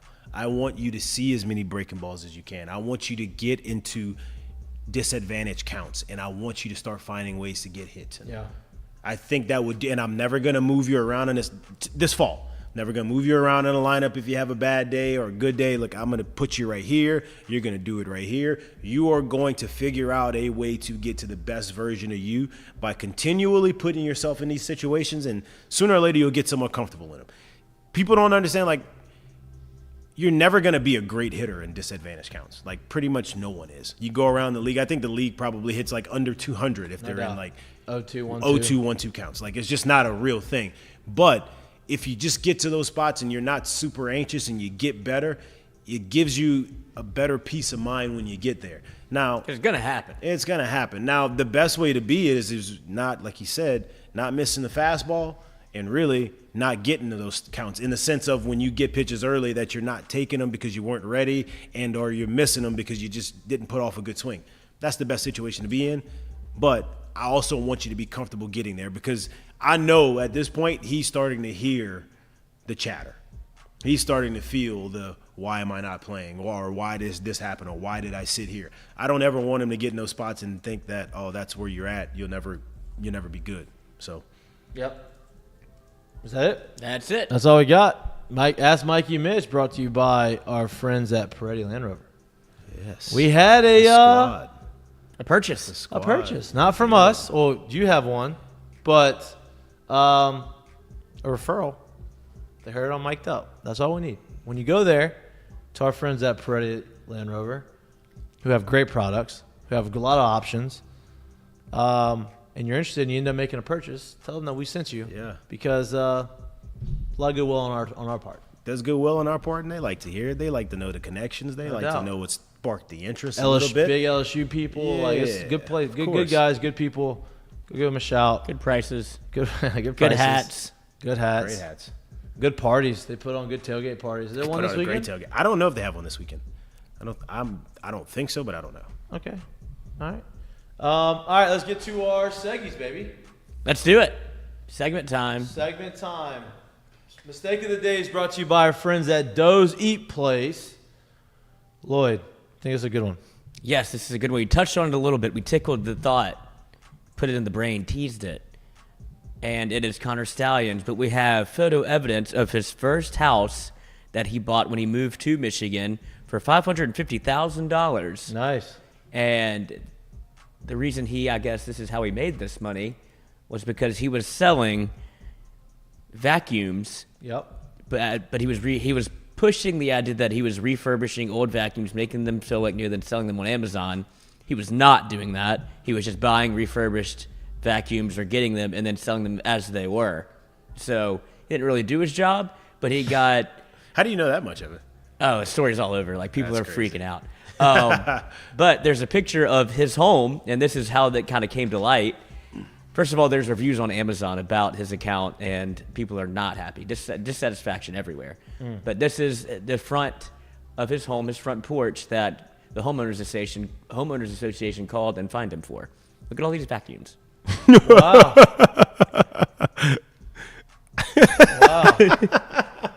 I mean, this is disgusting. That's on the front They're porch, not even too. boxed. No.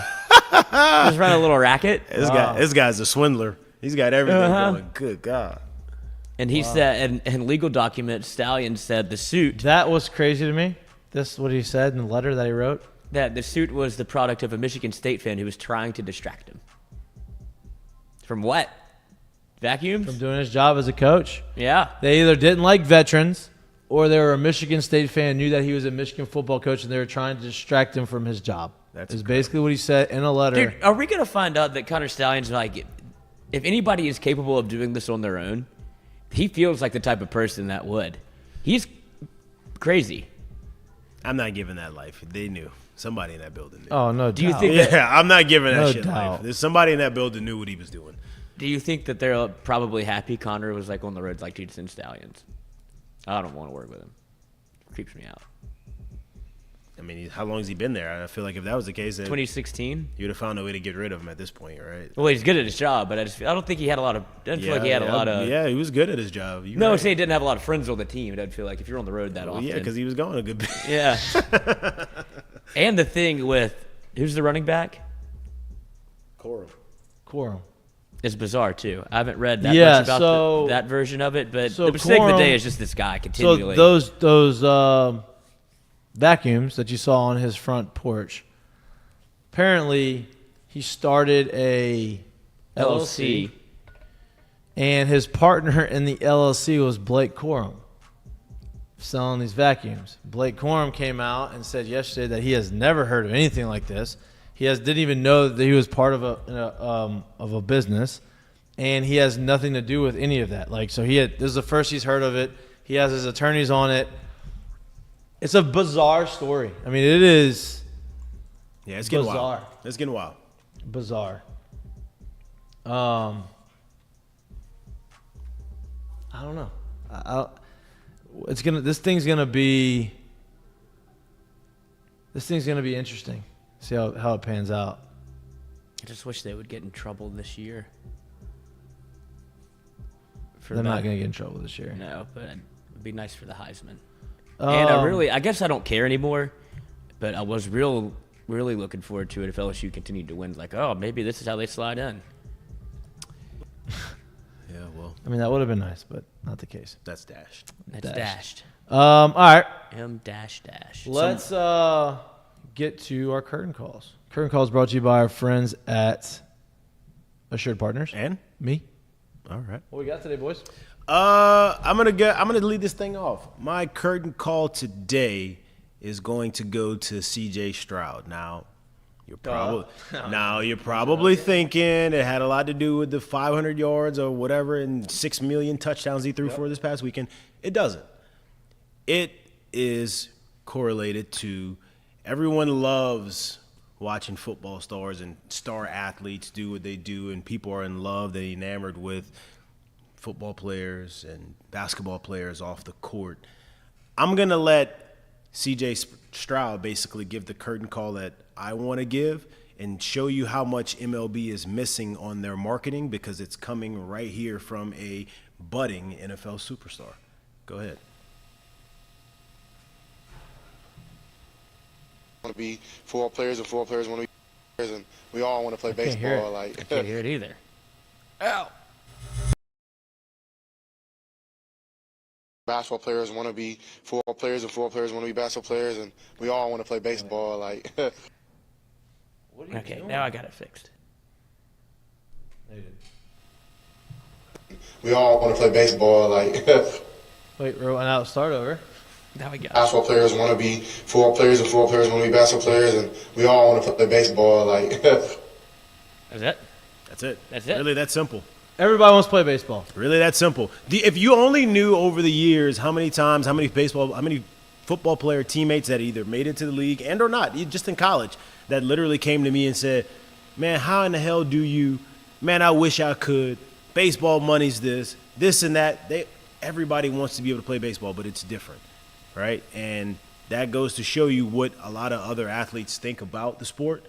I just wish baseball people inside the game would push it the way that these people see it as well. You could have a C.J. Stroud playing in a Major League Baseball uniform. Or maybe you have one and people just don't know who he is right now. Look, a lot of those quarterbacks played baseball at some point in their life. Yeah. Most of them. Yeah. You know what I mean? Like, throwing a football is a natural thing for them to do. But, look, A.J. Brown was a great baseball player. He was a high school All-American. DJ Reader was a first baseman. Clemson. Defensive lineman. He's a defensive tackle. Yeah. Not line, tackle. Yeah. Yeah. Like, so you have these guys. Hunter Hurst, tight end. Hayden Hurst. Yeah. He tight played end. Played in minor league baseball. Drafted out of high school. Mm-hmm. Went to play tight end at South Carolina. Like, you have a lot of guys. I mean, obviously the Kyler Murray stuff. Yep. Like, you have a lot of guys that loved baseball, played baseball, had a baseball foundation.